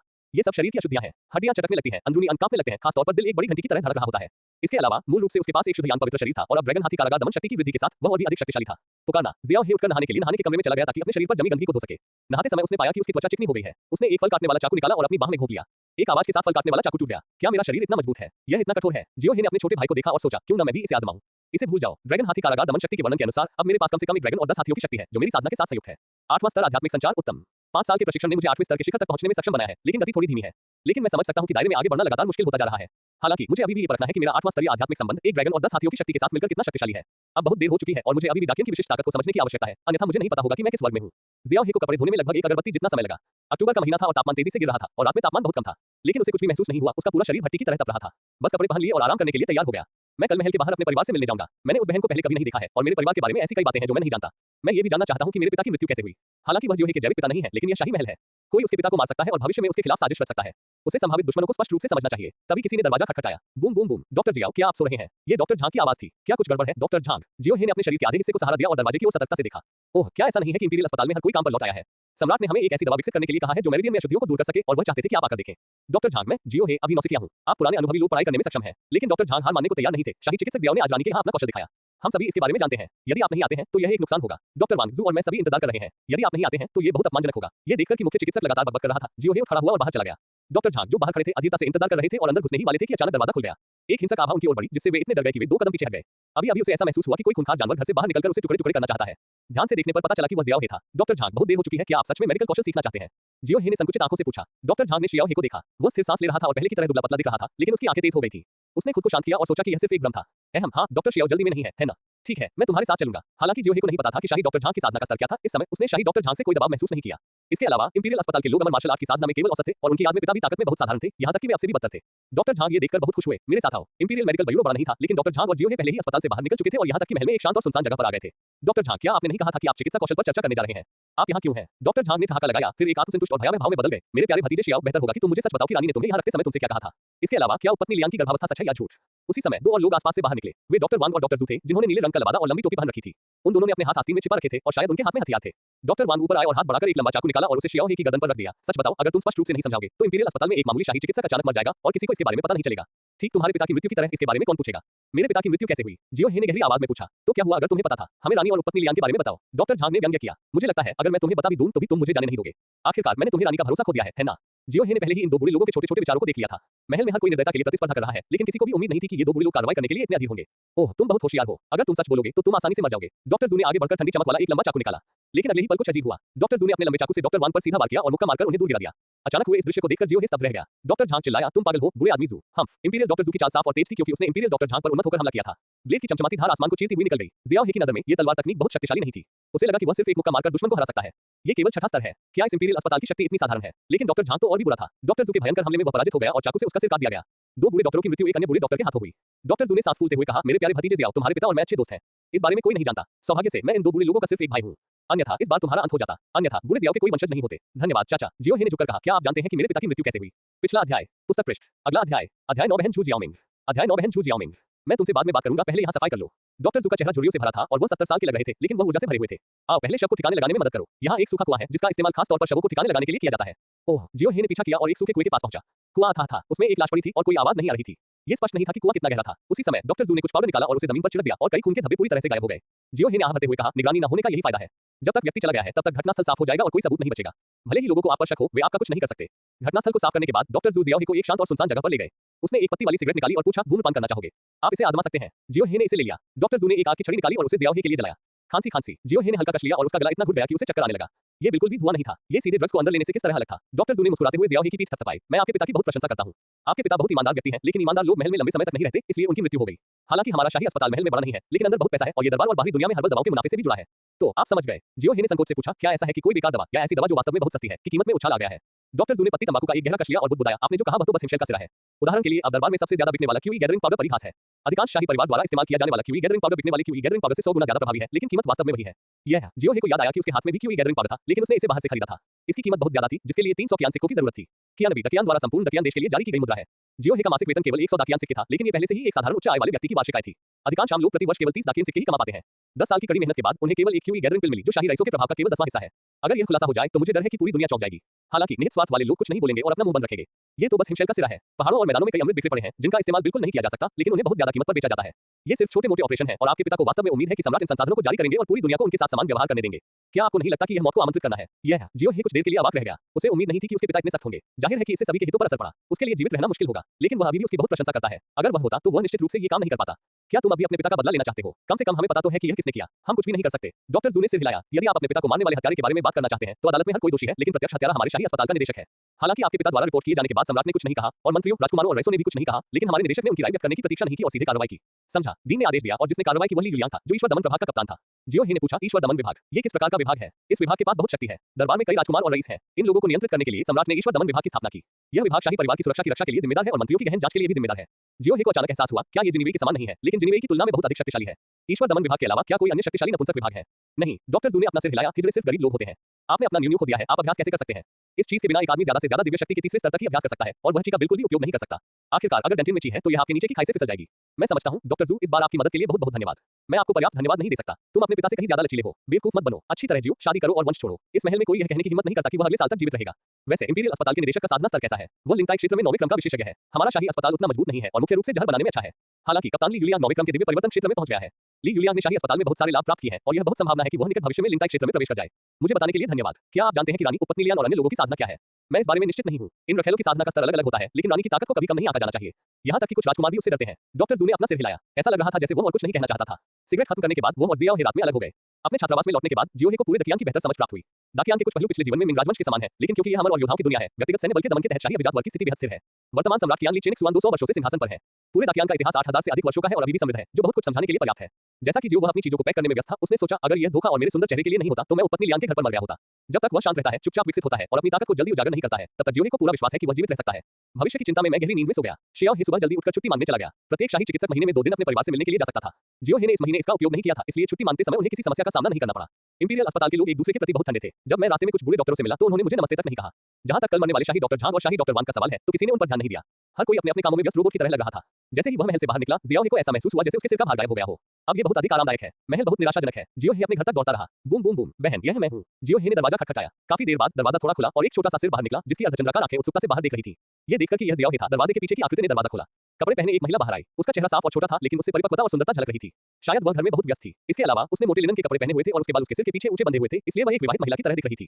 जू शियाओमिंग की आंखें खुशी से चमक उठी और वह जल्दी से आगे बढ़ा और शियाओ हे को खींच लिया। मैंने आपके पसंदीदा आलू के पैनकेक बनाए हैं। अरे वैसे ठंड है, मैं तुम्हारे लिए थोड़ा मटन पकाकर लाती हूँ। जियाओ हे को घर के अंदर खींचने के बाद जू जियाओमिंग ने दरवाजा बंद कर दिया। जल्दी से कमरे में गया, एक मोटा कोट निकाला और उसे जियाओ हे पर डाल दिया। जू शियाओमिंग ने फिर कहा, बहुत ठंड है, तुमने इतने कम कपड़े क्यों पहने हैं?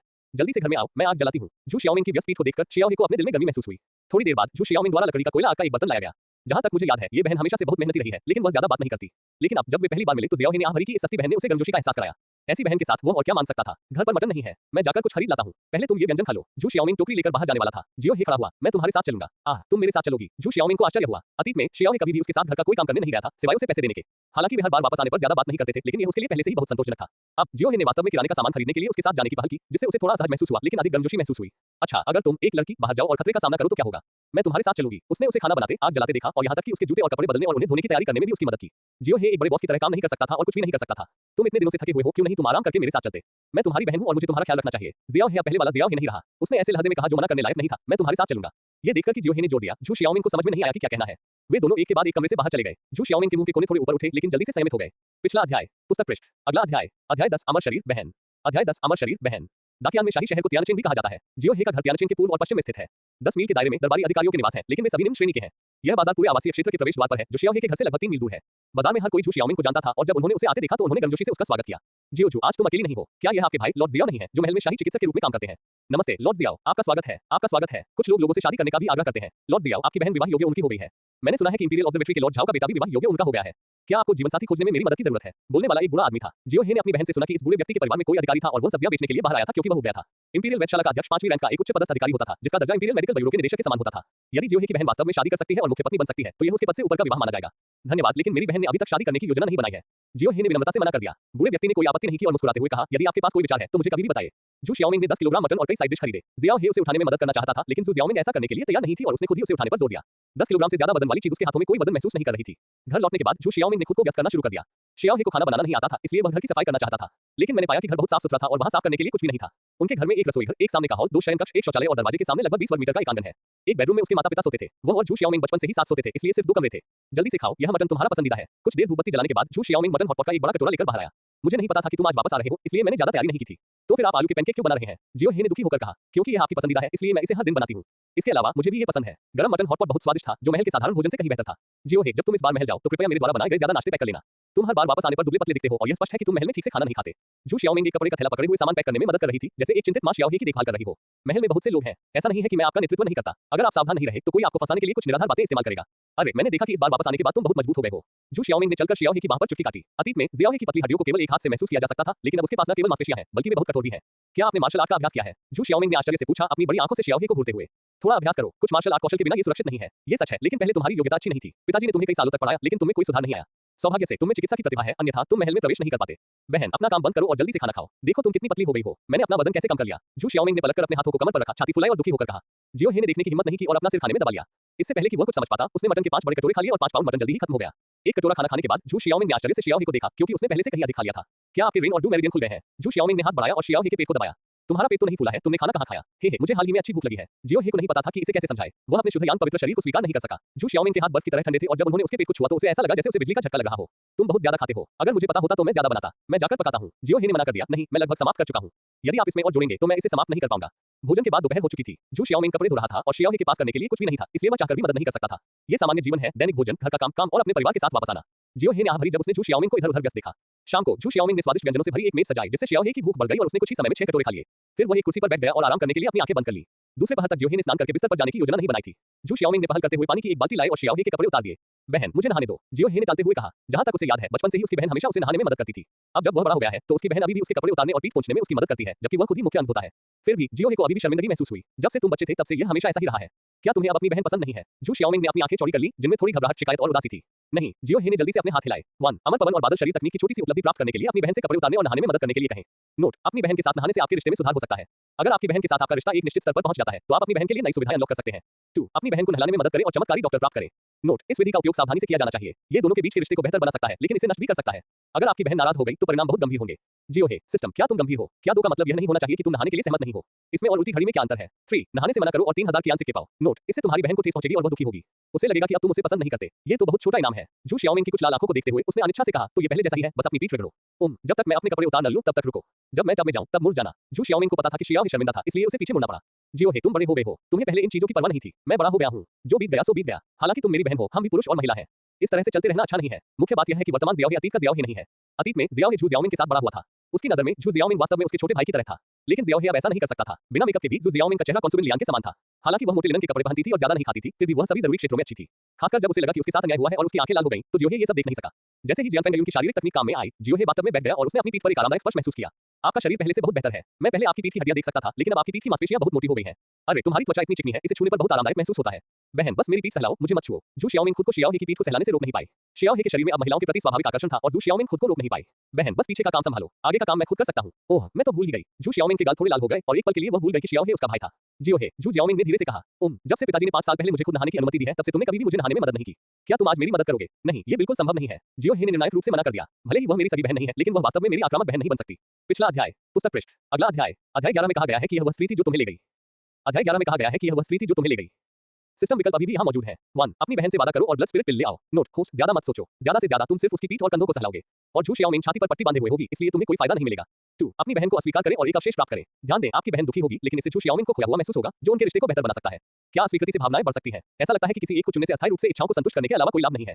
अवशेष के लिए इनाम स्पष्ट रूप से अधिक है ताकि आप इसे धो सकें और भविष्य में इसे न पहने। अरे नहीं, ये दीर्घकालिक विकास के लिए है। 2 चुने। झू शियाओमिंग कुछ कहना चाहता था जब शियाओहे को अचानक याद आया कि उसकी जेब में अभी भी बॉडी टेम्परिंग पिल है जिसका उसने इस्तेमाल नहीं किया था। उसने एक काली गोली निकाली और कहा, इसे खाओ। तुम्हें ये गोली कहां से मिली? तुम महीने में 100 कियामी कमाते हो, इसलिए ये गोली तुम्हारी 100 दिनों की आय के बराबर है। मैंने इसे उठाया। जियो हे ने बिना कारण जाने सहजता से कहा, अरे वैसे भी इस बारे में चिंता मत करो कि मैं यहाँ कैसे आया। तुम्हें जल्दी से खाना खा लेना चाहिए। मैंने भी नहा लिया है और पहले बिस्तर पर जाऊंगा। वैसे हमें आज रात अलग अलग कमरों में सोना चाहिए। आखिरकार हम दोनों बड़े हैं। जियाओहे को याद आया कि वे दोनों साथ में सोते थे। आखिरकार वे बचपन से ही इसके आदी थे, लेकिन जियाओहे को खुद इसकी आदत नहीं थी। इतनी खूबसूरत औरत मेरे बगल में सो रही है। हालांकि वह नाम से मेरी बहन है, लेकिन हमारा खून का रिश्ता नहीं है। आप नाम से ही बता सकते हैं। पिताजी ने बताया कि जब उन्होंने उसे उठाया था तो उसके गले में 3 शब्द झू शियाओमिंग लगे हुए थे। इसका मतलब है कि उसकी भी एक कहानी है। उनके पूर्ववर्ती में कोई भावनाएं नहीं थी क्योंकि वह बचपन से ही इसका आदी था, लेकिन जियोहे में भावनाएं थी। झू शियाओमिंग ने जब ये सुना तो वह दुखी हो गई और उसने जल्दी से शियाओहे को रोक दिया जो खड़ा होने वाला था। उसके लंबे बाल झुक गए और शियाओहे की छाती पर गिर गए। जियाओहे ध्यान नहीं दे रहा था और उसे झू जियाओमिंग ने पीछे धकेल दिया। क्या कहा तुमने? अलग अलग कमरों में सोओगे। हम 20 साल से साथ साथ सो रहे हैं और तुम अलग अलग कमरों में सोना चाहते हो। बहन, अब हम वयस्क हैं। हमारे पास वह सब कुछ है जो हमें चाहिए और मैं भी एक आदमी हूँ। क्या होगा अगर? मुझे कोई परवाह नहीं है। तुम महीने में सिर्फ 1 या 2 बार ही वापस आते हो और मुझसे अलग कमरे में सोते हो। तुम मुझे अनदेखा कर रहे हो। क्या तुम अभी मुझे अपनी बहन मानते हो? मैं अलग होना इसलिए चाहता हूँ क्योंकि तुम मेरी बहन हो। भविष्य में तुम दोनों की शादी हो जाएगी अगर तुम चुप रहो। झू शियाओमिंग चिल्लाई। जब उसने शादी शब्द सुना तो वह बहुत क्रोधित हुई। उसका चेहरा अजीब लग रहा था और जियोहे भयभीत था। मेरी बहन इतनी डरावनी कब हो गई? ठीक है, मैं और कुछ नहीं कहूंगा। मैं पहले सो जाऊंगा। जियोहे चुपके से उठ गया और जल्दी से अपने कपड़े पहन लिए। उसे डर था कि उसकी पोल खुल जाएगी। वह अपने कमरे में वापस आ गई और सफेद पजामा पहने हुए बिस्तर पर लेट गई। कितनी अच्छी खुशबू है। जियोहे ने इसे सूंघा और पाया कि बिस्तर साफ था, लेकिन बिस्तर के अंदर कुछ लग रहा था। उसने अपना हाथ उठाया और उसे बाहर निकाला तो वह एक बैंगनी रंग का बेली बैंड निकला। तुम इन्हें इधर उधर क्यों फेंक रहे हो? जियोहे ने उन्हें बड़े करीने से मेज पर रख दिया। बाहर से झू शियाओमिंग की आवाजें सुनी जा सकती थी जो पानी डाल रही थी, कपड़े धो रही थी और घर का काम कर रही थी। जियोहे, क्या तुम सोने से पहले बाथरूम जाना चाहोगे? बहन, यह जरूरी नहीं है। आप मेरे माता-पिता के कमरे में जाकर सो सकती हैं। जियोहे के चिल्लाने के बाद कोई हलचल नहीं हुई। 1 घंटा बीत चुका था जब जियोहे ने देखा कि उसकी बहन नहीं आई है। उसने चुपके से राहत की सांस ली और उसने सोचा कि झू जियाओमिंग ने उसकी बात मान ली है और जैसा उसे बताया गया था वैसा ही किया है। उसे ओढ़ाने वाली रजाई खोल दी गई। इससे पहले कि वह पलक पाता, एक नर्म और गर्म शरीर उससे चिपक गया। बहन, तुम फिर यहाँ क्यों हो? झू शियाओमिंग ने उसे गले नहीं लगाया बल्कि उसकी तरफ पीट करके सो गई। मैं 20 साल से यही सो रहा हूँ। ये हमेशा से मेरा कमरा रहा है। जियाओहे अवाक रह गया। वो उठकर चला जाना चाहता था, लेकिन जैसे ही वह बैठा उसे झू जियाओमिंग ने नीचे खींच लिया।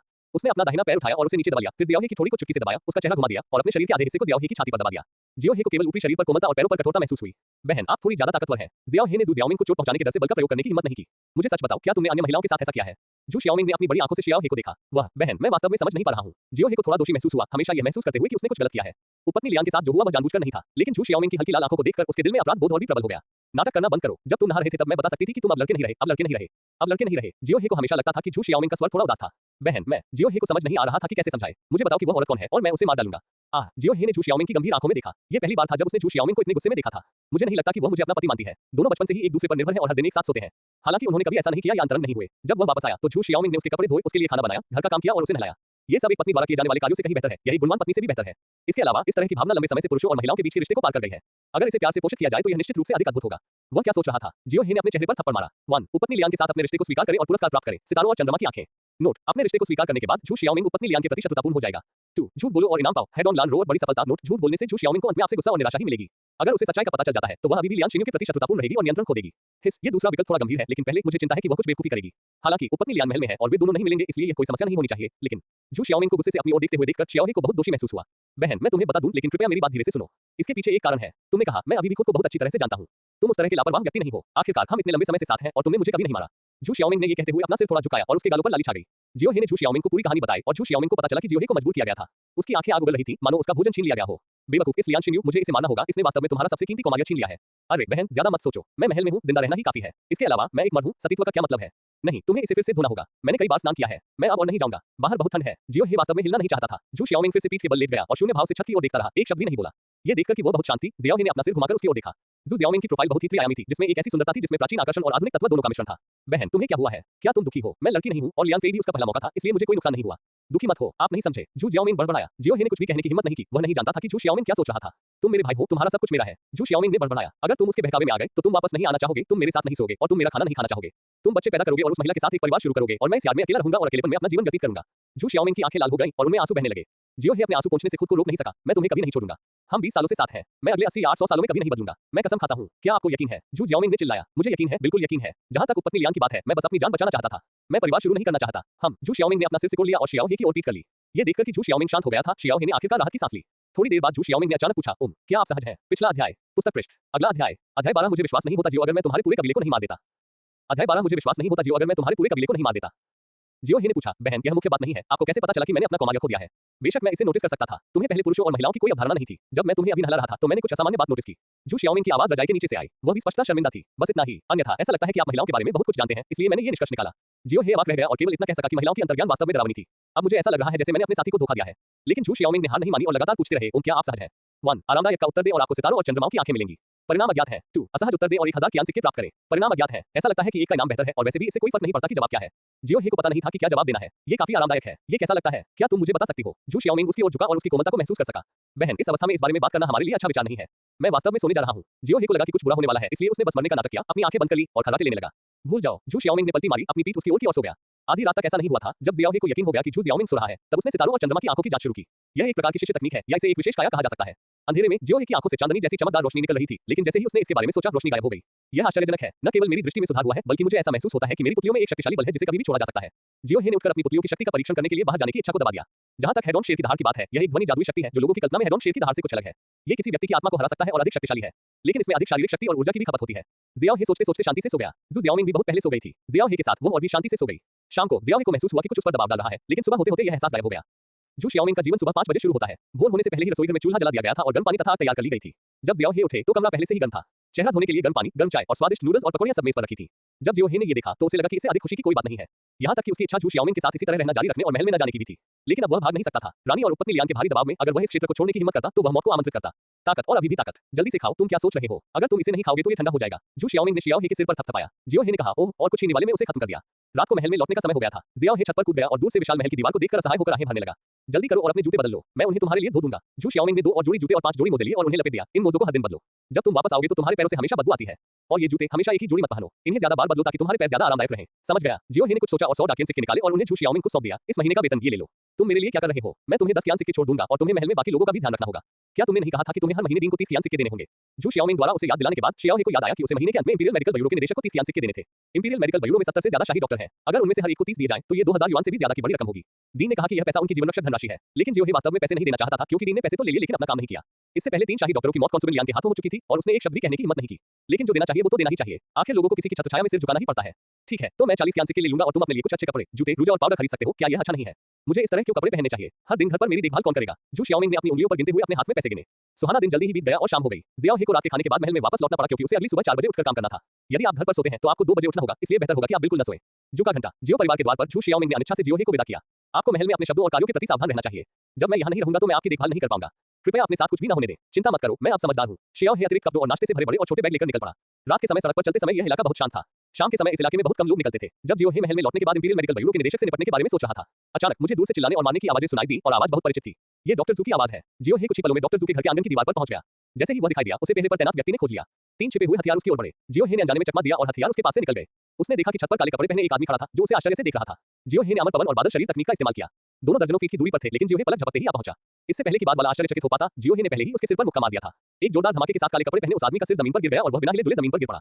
वह सचमुच तुरंत मर गया। जियो हे तुरंत पलटा और आंगन में घुस गया। जैसे ही वह नीचे कूदा, घर से एक तलवार की रोशनी निकली और सीधे उसके चेहरे की ओर बढ़ी। जियो हे के पास बचने का कोई समय नहीं था और उसने अपनी किस्मत का इस्तेमाल ड्रैगन टाइगर मुट्ठी से मुक्का मारने के लिए किया, जिससे तुरंत पहाड़ और नदियां तेज धमाके के साथ दहाड़ने लगी। ब्लेड प्रकाश उसके द्वारा पराजित किया गया था। हाँ, घर के अंदर से हल्की आवाज आई। जियो हे ने लात मारकर दरवाजा खोला और तुरंत खून की गंध उसकी नाक में आई। डॉक्टर जू के परिवार के सभी 13 सदस्य मारे गए, जिनमें उनकी अविवाहित पोती भी शामिल थी, जो खून से लथपथ पड़ी थी।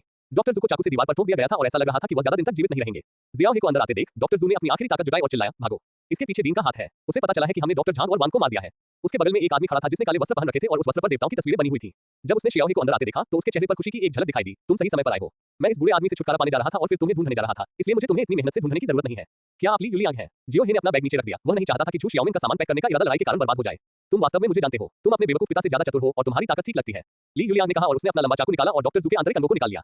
इस प्रकार की चोट से देवता भी नहीं बचा सकते। ये देखकर जियाओ हे क्रोधित हो गया। उसने अपनी सारी पुरानी और नई शिकायतें एक साथ सुलझा ली। वह शेर की तरह दहाड़ता हुआ बोला, ली यूलियांग, अगर मैं तुम्हारे सभी कुलों को नहीं मारूंगा तो मेरा नाम जियाओ नहीं रहेगा। पिछला अध्याय, पुस्तक पृष्ठ, अगला अध्याय, अध्याय 13 दुकान भ्रामक है, उपपत्नी लियान आमंत्रित कर रही है। अध्याय 13 दुकान भ्रामक है, उपपत्नी लियान आमंत्रित कर रही है। दहाड़ से डरकर ली यूलियांग का मूल रूप से तुच्छ रूप पूरी तरह बदल गया। उसने रोकने के लिए अपनी तलवार उठाई और उसके सामने एक बड़ी तलवार ऊर्जा ढाल संघनित हो गई। लेकिन जैसे ही जियो हे ने दहाड़ लगाई, डॉक्टर जू का पूरा घर चरमरा उठा, घर का सारा फर्नीचर हिलकर चूर-चूर हो गया और एक ऐसी लहर उठी जिसका मुकाबला मानव शक्ति के लिए असंभव था। अच्छा नहीं, ली यूलियांग जल्दी से पीछे हट गया, लेकिन उसके पास भागने के लिए कोई जगह नहीं थी। एक जोरदार धमाके के साथ, जोरदार टक्कर से वह दीवार से टकराकर जमीन पर 100 फुट तक लुढ़क गया। तभी एक जोरदार धमाके के साथ डॉक्टर जू का घर ढह गया। फिर भी ऐसा प्रतीत हुआ कि पड़ोसियों ने कुछ भी नहीं सुना या देखा तथा कोई भी ये तमाशा देखने के लिए बाहर नहीं आया। हे क्या तुम बिना साधना के एक बेकार का कूड़ा नहीं हो? तुम इतने शक्तिशाली कैसे हो सकते हो? जानकारी में कुछ गड़बड़ है। ली यूलियांग को बहुत झटका लगा और वह उठने के लिए संघर्ष करने लगा। वह आध्यात्मिक मंच से आधा कदम दूर था, लेकिन वह वास्तव में एक दहाड़ से उड़ गया और उसे अंदरूनी चोटें आईं। इससे पहले कि वह कुछ और सोच पाता, उसने अपने कानों में हवा की आवाज सुनी और एक क्षण में एक व्यक्ति उसके पास आ गया। यह ज़ियाओ हे है। ली यूलियांग की पुतलियां सिकुड़ गईं इतनी जल्दी। धमाका! जैसे ही मुक्का जमीन पर पड़ा, ड्रैगन टाइगर मुट्ठी और शुद्ध यान पवित्र शरीर की शक्ति ने ली यूलियांग को ऐसा महसूस कराया जैसे कोई पहाड़ उस पर दबाव डाल रहा हो। पहाड़ खोलो! ली यूलियांग ने दहाड़ते हुए अपनी तलवार उठाई और सबसे शक्तिशाली हमला किया। लेकिन सिर्फ एक खनखनाहट की आवाज हुई और चाकू दूर जा गिरा। ली यूलियांग ने अपनी आंख के कोने से देखा कि चाकू पर एक छेद था। असंभव! क्या तुम राक्षस हो? जियो हे ने ली यूलियांग के दिल पर लात मारी, जिससे उसकी छाती धंस गई, चरचराहट की आवाजें आने लगी और उसकी पसलियां टूट गईं। ली यूलियांग के मुंह के कोने से खून की उल्टी हुई और कीमा बनाया हुआ मांस और आंतरिक अंग एक साथ मिल गए। मुझे बताओ, तुमने इंपीरियल फिजिशियन जू और मुझे क्यों मारा? इंपीरियल मेडिकल ब्यूरो के निदेशक के अलावा और किसने इसका आदेश दिया? जियो हे ने ली यूलियांग पर कदम रखा और कृपालुता से पूछा। हालांकि यह पहली बार था जब उसने किसी की हत्या की थी, लेकिन उसकी नफरत इतनी अधिक थी कि उसे किसी भी तरह का अपराधबोध या तनाव महसूस नहीं हुआ। ली यूलियांग भी डर गया और विनती करने लगा, मुझे मत मारो और मैं तुम्हें बता दूंगा। क्या तुम सौदेबाजी करने के योग्य हो? अगर तुम मुझे बता दोगे तो मैं तुम्हारे परिवार को जाने दे सकता हूं। अगर तुम नहीं कहोगे तो तुम्हारा पूरा कुनबा खत्म हो जाएगा। क्या आप अपना वादा निभाते हैं? ली यूलियांग ने जब अपने परिवार के सदस्यों की बात सुनी तो उसकी आंखें भ्रमित हो गईं। ठीक है, लेकिन अब आपके पास कोई विकल्प नहीं है। जियो हे ने सिर हिलाया। ली यूलियांग ने 2 बार खांसते हुए स्थिति को समझा। उसने धीरे से कहा, निर्देशक लियू शी ने मुझे डॉक्टर जू और तुम्हें मारने के लिए 10,000 कियान भी दिए हैं। असल में तुम्हें मारने का डॉक्टर झांग की मौत से कोई लेना देना नहीं है। मुख्य बात यह है कि तुम दोनों रानी के लोग हो सकते हो। अभी महल में रानी के साथ सबसे ज्यादा लड़ाई करने वाला व्यक्ति उपपत्नी लियांग है। बकवास! शाही उपपत्नी लियांग के अलावा यह और कौन हो सकता है? जियो हे ने बल बढ़ा दिया, जिससे ली यूलियांग फूट-फूट कर रोने लगा और पीला पड़ गया। मैं वास्तव में नहीं जानता, मैंने यह बात दूसरों से सुनी है। ऐसा लगता है कि आपका परिवार आपके स्वामी जितना महत्वपूर्ण नहीं है। अलविदा! जियो हे ने गहरी आवाज में कहा। यह देखकर कि जियो वह किसी को मारने वाला था, ली यूलियांग ने जल्दी से कहा, रुको, मैं तुम्हें बताता हूं। ये राजस्व मंत्री श्री झों की मंशा थी। जहां तक कारण का सवाल है, मुझे नहीं पता। राजस्व मंत्रालय के मंत्री ये तीसरे दर्जे का अधिकारी होता है जो देश के करों, भूमि, घरेलू पंजीकरण आदि का प्रभारी होता है। ऐसा व्यक्ति उन्हें क्यों मारेगा? क्या ऐसा हो सकता है कि वह और डीन लियू शी कुछ शर्मनाक काम कर रहे हैं? या हो सकता है कि डॉक्टर जू को कुछ पता चल गया हो और वह चुप हो गई हो? मास्टर जियो, क्या आप मुझे जाने देंगे? ली यूलियांग ने अभी बोलना समाप्त किया था कि चाकू से उसका सिर काट दिया गया। पिताजी, मैंने अंततः आपका बदला ले लिया है। जिस आदमी ने आपको मारा था उसे फांसी दे दी गई है। जियो हे जल्दी से खंडहर में वापस गया और ढही हुई दीवार को एक तरफ धकेल दिया। डॉक्टर जू अभी भी जीवित थे। उसे वापस आते देख डॉक्टर जू का चेहरा लाल हो गया, मानो उसे कुछ होश आ गया हो। मेरे प्यारे भतीजे, तुमने इसे बहुत अच्छी तरह से छुपाया, लेकिन तुम्हारी ताकत के साथ मैं कुछ चीजों के लिए तुम पर भरोसा कर सकता हूं। डॉक्टर जू, कृपया मुझे बताएं, आपके पिता की मृत्यु में वास्तव में कई लोग शामिल हैं। ये लोग इतने शक्तिशाली हैं कि हम कल्पना भी नहीं कर सकते। राजस्व मंत्रालय के मंत्री लियू शी उनमें से एक हैं, लेकिन वे पहले से ही एक पहाड़ है जिसे हम पार नहीं कर सकते। डॉक्टर जू, अगर मैं डीन को मार दूं तो क्या परिणाम होंगे? डॉक्टर जू ने हंसते हुए कहा, कोई भी इंपीरियल अस्पताल का निदेशक बन सकता है। जब तक आपकी पृष्ठभूमि काफी मजबूत है और आपके कारण पर्याप्त है, मैं आपको मार सकता हूं। समझा? डॉक्टर जू को अचानक खांसी आने लगी, उनकी छाती हिंसक रूप से ऊपर नीचे हो रही थी और अंत में उन्होंने पूछा, डॉक्टर जियो, मैं आपसे पूछना चाहता हूं, कॉन्सुबेल लियांग के मामले में क्या चल रहा है? वह वास्तव में गर्भवती है। जियो हे चुप रहा। डॉक्टर जू ने ये सुनकर मुस्कुराया। उसकी धुंधली आंखों ने कुछ समझ लिया था। वह बुदबुदाया, ठीक है, उपपत्नी लियांग ठीक है। वैसे उपपत्नी लियांग के अलावा शायद तुम उपपत्नी लियू से भी मिल सकते हो। उपपत्नी लियू, वह कौन है? जैसे ही जियो हे ने पूछना समाप्त किया, डॉक्टर जू का निधन हो गया। क्या वह मर गया है? जियो हे ने चारों ओर देखा और ऐसा लग रहा था कि कोई भी यहाँ ध्यान नहीं दे रहा था। उसने डॉक्टर जू के शरीर को इकट्ठा करने की भी जहमत नहीं उठाई और कुछ छलांगे मारकर उड़ गया। उसके जाने के बाद काले कपड़े पहने कई और लोग छत पर चढ़ गए। जब उन्होंने ली यूलियांग का शव देखा तो वे सभी आश्चर्यचकित रह गए। मृत कितनी शक्तिशाली शक्ति है। ऐसा लगता है कि वे डॉक्टर जू के सहायक हैं। चलो जाकर डॉक्टर ज़ियाओ की जांच करें। जाने की कोई जरूरत नहीं है। किसी ने अभी खबर दी है कि शाही चिकित्सक ज़ियाओ महल में वापस आ गया है। जो ली यूलियांग को मार सकता है, वह कम से कम लिंगताई क्षेत्र में तो होगा ही। ऐसा लगता है कि वहां अन्य गुरु भी हैं। इंपीरियल डॉक्टर जू की मौत का मतलब है कि मिशन पूरा हो गया है। इंपीरियल डॉक्टर ज़ियाओ बहुत छोटा है और शायद उन चीजों के बारे में नहीं जानता है। मैं बाद में आपको रिपोर्ट करूंगा और फिर योजनाएं बनाऊंगा। मालिक, हमें इस शरीर का क्या करना चाहिए? उसे ले जाओ। ली यूलियांग आखिरकार ईश्वर दमन विभाग से है। अगर कोई उसे शाही चिकित्सक पर हमला करते और उसे मारते हुए देख ले तो यह अच्छी छाप नहीं छोड़ेगा। इसके बाद कई लोगों ने घटनास्थल पर कुछ व्यवस्था की और अंततः डॉक्टर जू की पहचान दुश्मन देश के जासूस के रूप में की गई और उसे मार दिया गया। महल में लौटने के बाद जियो हे सीधे छात्रावास में गया और रास्ते में कई व्यस्त शाही डॉक्टरों से मिला। इन शाही डॉक्टरों ने अपना सिर नीचे कर लिया और उसकी तरफ देखा तक नहीं। बेहद ठंडे कामकाजी माहौल ने लोगों को उदास कर दिया। जैसे ही मैंने इंपीरियल अस्पताल में कदम रखा, सिस्टम ने मुझे वास्तव में एक विकल्प दिया। 1. लियू शी को मारें और गोल्डन स्नेक पैटर्न वाला मुलायम कवच प्राप्त करें। नोट: लियू शी इंपीरियल अस्पताल के निदेशक हैं। यदि आप उन्हें मार देते हैं तो आप अपराधी बन सकते हैं और आपको जेल में डाला जा सकता है और सजा सुनाई जा सकती है। 2. घुटने टेके और लियू शी को चाटे ताकि जलात्मा मोती प्राप्त हो सके। नोट: यदि आप इस व्यक्ति को नहीं मारते हैं तो आप अपनी धार्मिकता खो सकते हैं और आधे मानव आधे भूत बन सकते हैं। ज़ियाओ हे, जो अभी छात्रावास में लौटा था, उसे उम्मीद नहीं थी कि यह विकल्प सामने आएगा। लियू शी को मार दिया जाना चाहिए, लेकिन मुझे अभी तक ये पता नहीं चला है कि उसे कैसे मारा जाए। दूसरी पार्टी इंपीरियल अस्पताल की निदेशक है। इस मामले को केवल उपपत्नी लियांग के माध्यम से ही संभाला जा सकता है। अगली सुबह ज़ियाओ हे बिस्तर से बाहर निकला। इंपीरियल अस्पताल ने सुबह 4 बजे ही काम करना शुरू कर दिया था। शाही चिकित्सा सेवा के अतिरिक्त शाही रसोई घर भी व्यस्त था। रात को महल में अधिकाधिक लोग एकत्रित होने लगे। जियो हे इंपीरियल अस्पताल के पूर्वी हिस्से में आया, जहां दवा को परिष्कृत किया जाता था। उसने 3 जड़ी बूटियां पकड़ी और उन्हें मूसल से पीसना शुरू कर दिया। उसके पास उसके जैसा ही एक शाही चिकित्सक खड़ा था, जो अपने काम में व्यस्त था। शायद वे बहुत जल्दी उठ गए थे और उन्हें नमस्ते कहने में कोई दिलचस्पी नहीं थी। वे बस एक दूसरे को गहरी आंखों से घूर रहे थे। ऐसा लग रहा था जैसे उनमें से किसी ने भी ठीक से नींद नहीं ली थी। बाईं ओर वाला व्यक्ति इंपीरियल फिजिशियन जो है, जो 50 वर्ष का है और उसका पोता किशोरावस्था में है। इस व्यक्ति का ज़ियाओ हे के साथ बहुत कम संपर्क था और ज़ियाओ हे की नजर में वह एक मौन व्यक्ति था। दाईं ओर का स्थान खाली है, यहीं पर डॉक्टर झांग बैठते हैं। सुबह 7 बजे तक डीन लियू शी सुबह के कोर्ट सत्र से वापस नहीं लौटे। उनके पीछे कई अनुयायी थे और वे गश्त करने आए। जियो हे ने चुपके से देखा कि लियू शी मोटा था और उसकी आंखें छोटी थीं। वह इंपीरियल मेडिकल ब्यूरो में सम्राट की तरह था। उसके पीछे 4 शाही डॉक्टर चापलूसी से भरे हुए थे। वे उसके आसपास गुंडों की तरह व्यवहार करते थे और दूसरे शाही डॉक्टरों को डांटते रहते थे। इस दवा को ऐसे कैसे संभाला जा सकता है? आपकी ताकत बहुत कम है। क्या होगा अगर दवा को परिष्कृत करते समय भट्टी फट गई? अधिक ताकत का उपयोग करें। और तुम जल्दी करो, तुमने अभी तक खाना नहीं खाया है। आदमी ने ज़ियाओ हे की ओर इशारा किया और कोसा। जियो हे ने कोई जवाब नहीं दिया, बल्कि अपने हाथ में रखे मूसल पर और भी अधिक बल लगाया। लेकिन वह आदमी असंतुष्ट लग रहा था और ज़ियाओ हे के हाथ से औषधि की मूसल छीनने के लिए आ गया। जियो हे, तुम सबसे छोटे हो, इसलिए तुम्हारा इंपीरियल अस्पताल में प्रवेश करना पहले से ही एक समस्या है। अब तुम दवा भी नहीं डाल सकते, इसलिए बेहतर होगा कि तुम यहाँ से चले जाओ। जियो हे जानता था कि दूसरा पक्ष उसके लिए चीजों को मुश्किल बनाने की कोशिश कर रहा था। अब सबको पता है कि उसका कॉन्सुबेल लियांग और रानी से रिश्ता है। उसे खारिज करना कोई बड़ी बात नहीं है। सबसे अच्छा विकल्प यह है कि उसे उकसाया जाए और गलतियां करने के लिए मजबूर किया जाए। डॉक्टर जिया, आप मुझ पर कुछ आरोप लगाने की कोशिश कर रही हैं। मैं क्या कह सकता हूँ? जियो हे ने कहा। तुम्हारी हिम्मत कैसे हुई मुझसे सवाल करने की? मैं 50 साल से चिकित्सा का काम कर रहा हूँ। क्या मैं तुम्हारी समस्या नहीं देख सकता? अगर डॉक्टर जिया को यकीन नहीं है तो मुझे आपके द्वारा पीसा गया पाउडर क्यों नहीं दिखाते? डॉक्टर जिया कुछ कहना चाहती थी, लेकिन लियू शी ने उन्हें बीच में ही रोक दिया। जियो हे, तुम इस इंपीरियल अस्पताल में आधे साल से काम कर रहे हो, है ना? उसका शरीर मोटा था और उसकी आवाज भारी थी और उसके स्वर रज्जु पर चर्बी की गंध हावी थी। हाँ डीन, जियो हे ने विनम्रता से सिर झुकाया। हम हर साल इंपीरियल अस्पताल में मूल्यांकन करते हैं। ये 10 दिनों में शुरू हो जाएगा। अगर आपकी चिकित्सा कौशल परीक्षण में पास नहीं हुई तो आपको निष्कासित कर दिया जाएगा। क्या आप समझे? तुम्हें पता है मैं कड़ी मेहनत करूंगा। हाँ, लियू शी ने अपने पीछे खड़े व्यक्ति को आंख मारी और एक अन्य शाही चिकित्सक आगे बढ़ा, एक सोने की पन्नी निकाली और उसे जियो हे को सौंप दिया।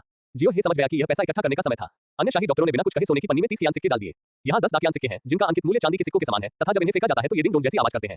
शियाओ हे ने दांत पीसते हुए कहा, हालांकि वह अनिच्छुक था फिर भी उसने 10 युआन मूल्य के 3 डाकियान सिक्के डाल दिए। कुछ ही देर में 2000 से ज्यादा कियान सिक्के लूट लिए गए। ये वाकई संदिग्ध था। इसे देखकर जियाओ हे को खुजली होने लगी। जियो हे, शाही डॉक्टर जू नहीं आए। क्या तुम्हें पता है क्या हुआ? लियू शी ने अचानक पूछा। मुझे नहीं पता। जियो हे की अभिव्यक्ति अपरिवर्तित रही। वह अपने दिल में सोच रहा था कि क्या लियू शी ने यह बात उसे चेतावनी देने के लिए जानबूझकर कही थी या उसे डराने के लिए। यह अजीब है। हाल ही में इंपीरियल अस्पताल में लोगों की हमेशा कमी रहती है। आप सभी को सावधान रहना चाहिए और बुरे लोगों से चोट नहीं पहुंचानी चाहिए। हाँ, जब जियो हे दोपहर में इंपीरियल अस्पताल में काम कर रहा था तो पत्नी लियान, जिसका वह लंबे समय से इंतजार कर रहा था, ने आखिरकार किसी को उसकी तलाश करने के लिए भेजा। डॉक्टर जियो, शाही उपपत्नी लियान अस्वस्थ महसूस कर रही है और उसकी देखभाल के लिए आपकी मदद की जरूरत है। मैं तुरंत वहां पहुंच जाऊंगा। शाही चिकित्सक जियाओ अब और इंतजार नहीं कर सकता था, बेशक उपपत्नी लियान के स्वास्थ्य के लिए नहीं बल्कि लियू शी को मारने के लिए। पिछला अध्याय, पुस्तक पृष्ठ। अगला अध्याय, अध्याय 14, उपपत्नी लियू को भी पेट दर्द है। अध्याय 14, उपपत्नी लियू को भी पेट दर्द है। किंगलुआन पैलेस के अंदर यदि सम्राट दकियान और ली चेनिक्सुआन यहाँ होते तो संभवतः जियाओ हे को धीरे-धीरे काटकर या यहाँ तक कि 5 घोड़ों द्वारा टुकड़ों में फाड़कर मार दिया जाता। उपपत्नी लियान, जो बाहरी लोगों के सामने इतनी सुंदर थी कि वह किसी भी आदमी को पागल कर सकती थी, अब पूरी तरह से उसके शुद्ध यान पवित्र शरीर द्वारा जीत ली गई थी। अगर दुनिया को इस बारे में पता चल जाए तो मुझे नहीं पता कि वे कितने ईर्ष्यालु होंगे। मुझे नहीं पता कि कितने लोग कॉन्सुबेल लियान की स्कर्ट के नीचे मरने को तैयार होंगे। उन लोगों का तो जिक्र ही नहीं जिन्होंने उसे जियो हे की तरह जीत लिया। शिन्युए, मैं किसी को मारना चाहता हूँ। आप कहते हैं। उपपत्नी लियान ने उसे मोहक दृष्टि से देखा। जियो हे ने अवसर पाकर अनुरोध किया, लियू शी को मार डालो। कोई बात नहीं, वो सिर्फ लियू शी है। अगर मेरा प्रेमी उसे मारना चाहता है तो वह मरने का हकदार है। इस समय लियान शिन्यू को डर था कि वह जियो हे के किसी भी अनुरोध पर सहमत हो जाएगी। शिन्युए, तुम बहुत अच्छी हो। ठीक है। 1 घंटे बाद जियो हे कमरे के बीच में खड़ा था, तरोताजा दिख रहा था, जबकि उपपत्नी लियान एक कुर्सी पर गरिमापूर्वक बैठी थी। मेरे प्रिय, आप लियू शी की मृत्यु कैसे चाहते हैं? जितनी जल्दी हो उतना अच्छा। नहीं, वो व्यर्थ नहीं मर सकता। इंपीरियल अस्पताल में 10 दिनों में मूल्यांकन होगा। आपको अच्छी रैंकिंग पाने के लिए प्रयास करना चाहिए। लियू शी के मरने के बाद मैं आपको डीन बनाने की कोशिश करूंगा। हालांकि जियो हे को लुभाया गया था, लेकिन उसने महसूस किया कि यह बहुत जोखिम भरा था। शिन्यू, मेरे पास सबसे कम अनुभव है, मुझे डर है कि अन्य लोग इसे स्वीकार नहीं करेंगे। चिंता मत करो, मैं सम्राट को व्यक्तिगत रूप से तुम्हें उपाधि प्रदान करने दूंगा। ये शिन्यू के लिए अच्छा नहीं है। क्या ये सम्राट के लिए अच्छा सौदा नहीं होगा? जियो हे ने ये जानबूझकर कहा। तुम किस बारे में बात कर रहे हो? मैं उसे ऐसा करने से कैसे रोक सकती हूँ मेरे प्यारे प्रेमी? क्या तुम ईर्ष्या कर रहे हो? लियान शिन्यू ये देखकर बहुत खुश हुई कि जियो हे अनिच्छुक दिख रहा था। लियान जिन्यू और आप प्यार के एक स्तर पर पहुंच गए हैं। कृपया कड़ी मेहनत करना जारी रखें। मालिक के लिए एक विशेष पसंद है, मालिक के लिए गहरी भावनाएं हैं। 20% कार्यों को अनलॉक करता है, कॉन्सुबेल लियान का डेटा देख सकता है। जियो हे ने जल्दी से उपपत्नी लियान की ओर देखा और उपपत्नी लियान के सिर के ऊपर विशेष डेटा की पंक्तियां दिखाई दी। नाम लियान शिन्यू। साधना 4 रतियां आध्यात्मिक मंच का अनुसरण करती हैं। रिश्ता, प्यार, प्रगति 20%। हालांकि परिचय संक्षिप्त था, फिर भी जियो हे साधना के स्तर से आश्चर्यचकित था। उपपत्नी लियान की साधना का स्तर इतना ऊंचा था। ये वास्तव में 4 पोल्स है जो लिंगताई से एक स्तर ऊपर है। झेनशेन विभाग में 100 घरों का साधना स्तर आध्यात्मिक मंच के 9वें स्तर के बराबर है तथा चारों ध्रुवों पर स्थित घरों को 1000 घरों के रूप में माना जा सकता है। अगला उच्च पद डिप्टी कमांडर का है। तुम कुछ क्यों नहीं कहती? तुम मुझे क्यों घूर रही हो? जब जियो हे ने उसकी ओर देखा तो लियान जिन्यू को थोड़ी शर्म महसूस हुई और उसके गाल थोड़े लाल हो गए। जियो हे ने कहा, आप बहुत सुंदर हैं। तुम मेरी तारीफ क्यों कर रहे हो? तुम बहुत शर्मीले हो। लियान जिन्यू ने बाहर देखा और दरवाजा बंद करना चाहती थी, लेकिन वह चिंतित थी कि देर हो रही थी और सम्राट आ जाएगा। जियाओ हे को पता था कि अब जाने का समय आ गया है, लेकिन वह अपनी मर्जी से नहीं गया। लियान जिन्यू उसे अपने साथ खींचना चाहती थी। जाते समय जियो हे ने लियान जिन्यू को गले लगाया और उसके नम होठों को 2 बार काटा, जिससे लियान जिन्यू के होंठ फूट पड़े। किंगलुआन महल से बाहर निकलकर हरम के छोटे से रास्ते पर अकेले चलते हुए शियाओ हे कभी-कभी कुछ प्रभावशाली लोगों से मिलता और उनका अभिवादन करने के लिए अपना सिर झुकाता। जब किसी झील के पास से गुजर रहे हो, शियाओ हे के सामने लोगों का एक समूह चल रहा था। 10 नपुंसक एक पालकी लेकर चल रहे थे और 10 खूबसूरत महल की नौकरानियां उनके साथ चल रही थी। इस भव्य समारोह से पता चलता है कि जियाओ जोगवे साधारण मूल का है। जियो हे चुपचाप एक तरफ खड़ा था, अपना सिर नीचे झुकाए चुपचाप लोगों के एक समूह के गुजरने का इंतजार कर रहा था। लेकिन जियाओ जी उसके सामने रुक गया और आगे नहीं बढ़ा। क्या आप जियाओ हे हैं? सेडान के अंदर से एक स्पष्ट आवाज आई और यह स्पष्ट था कि यह एक युवा महिला की थी।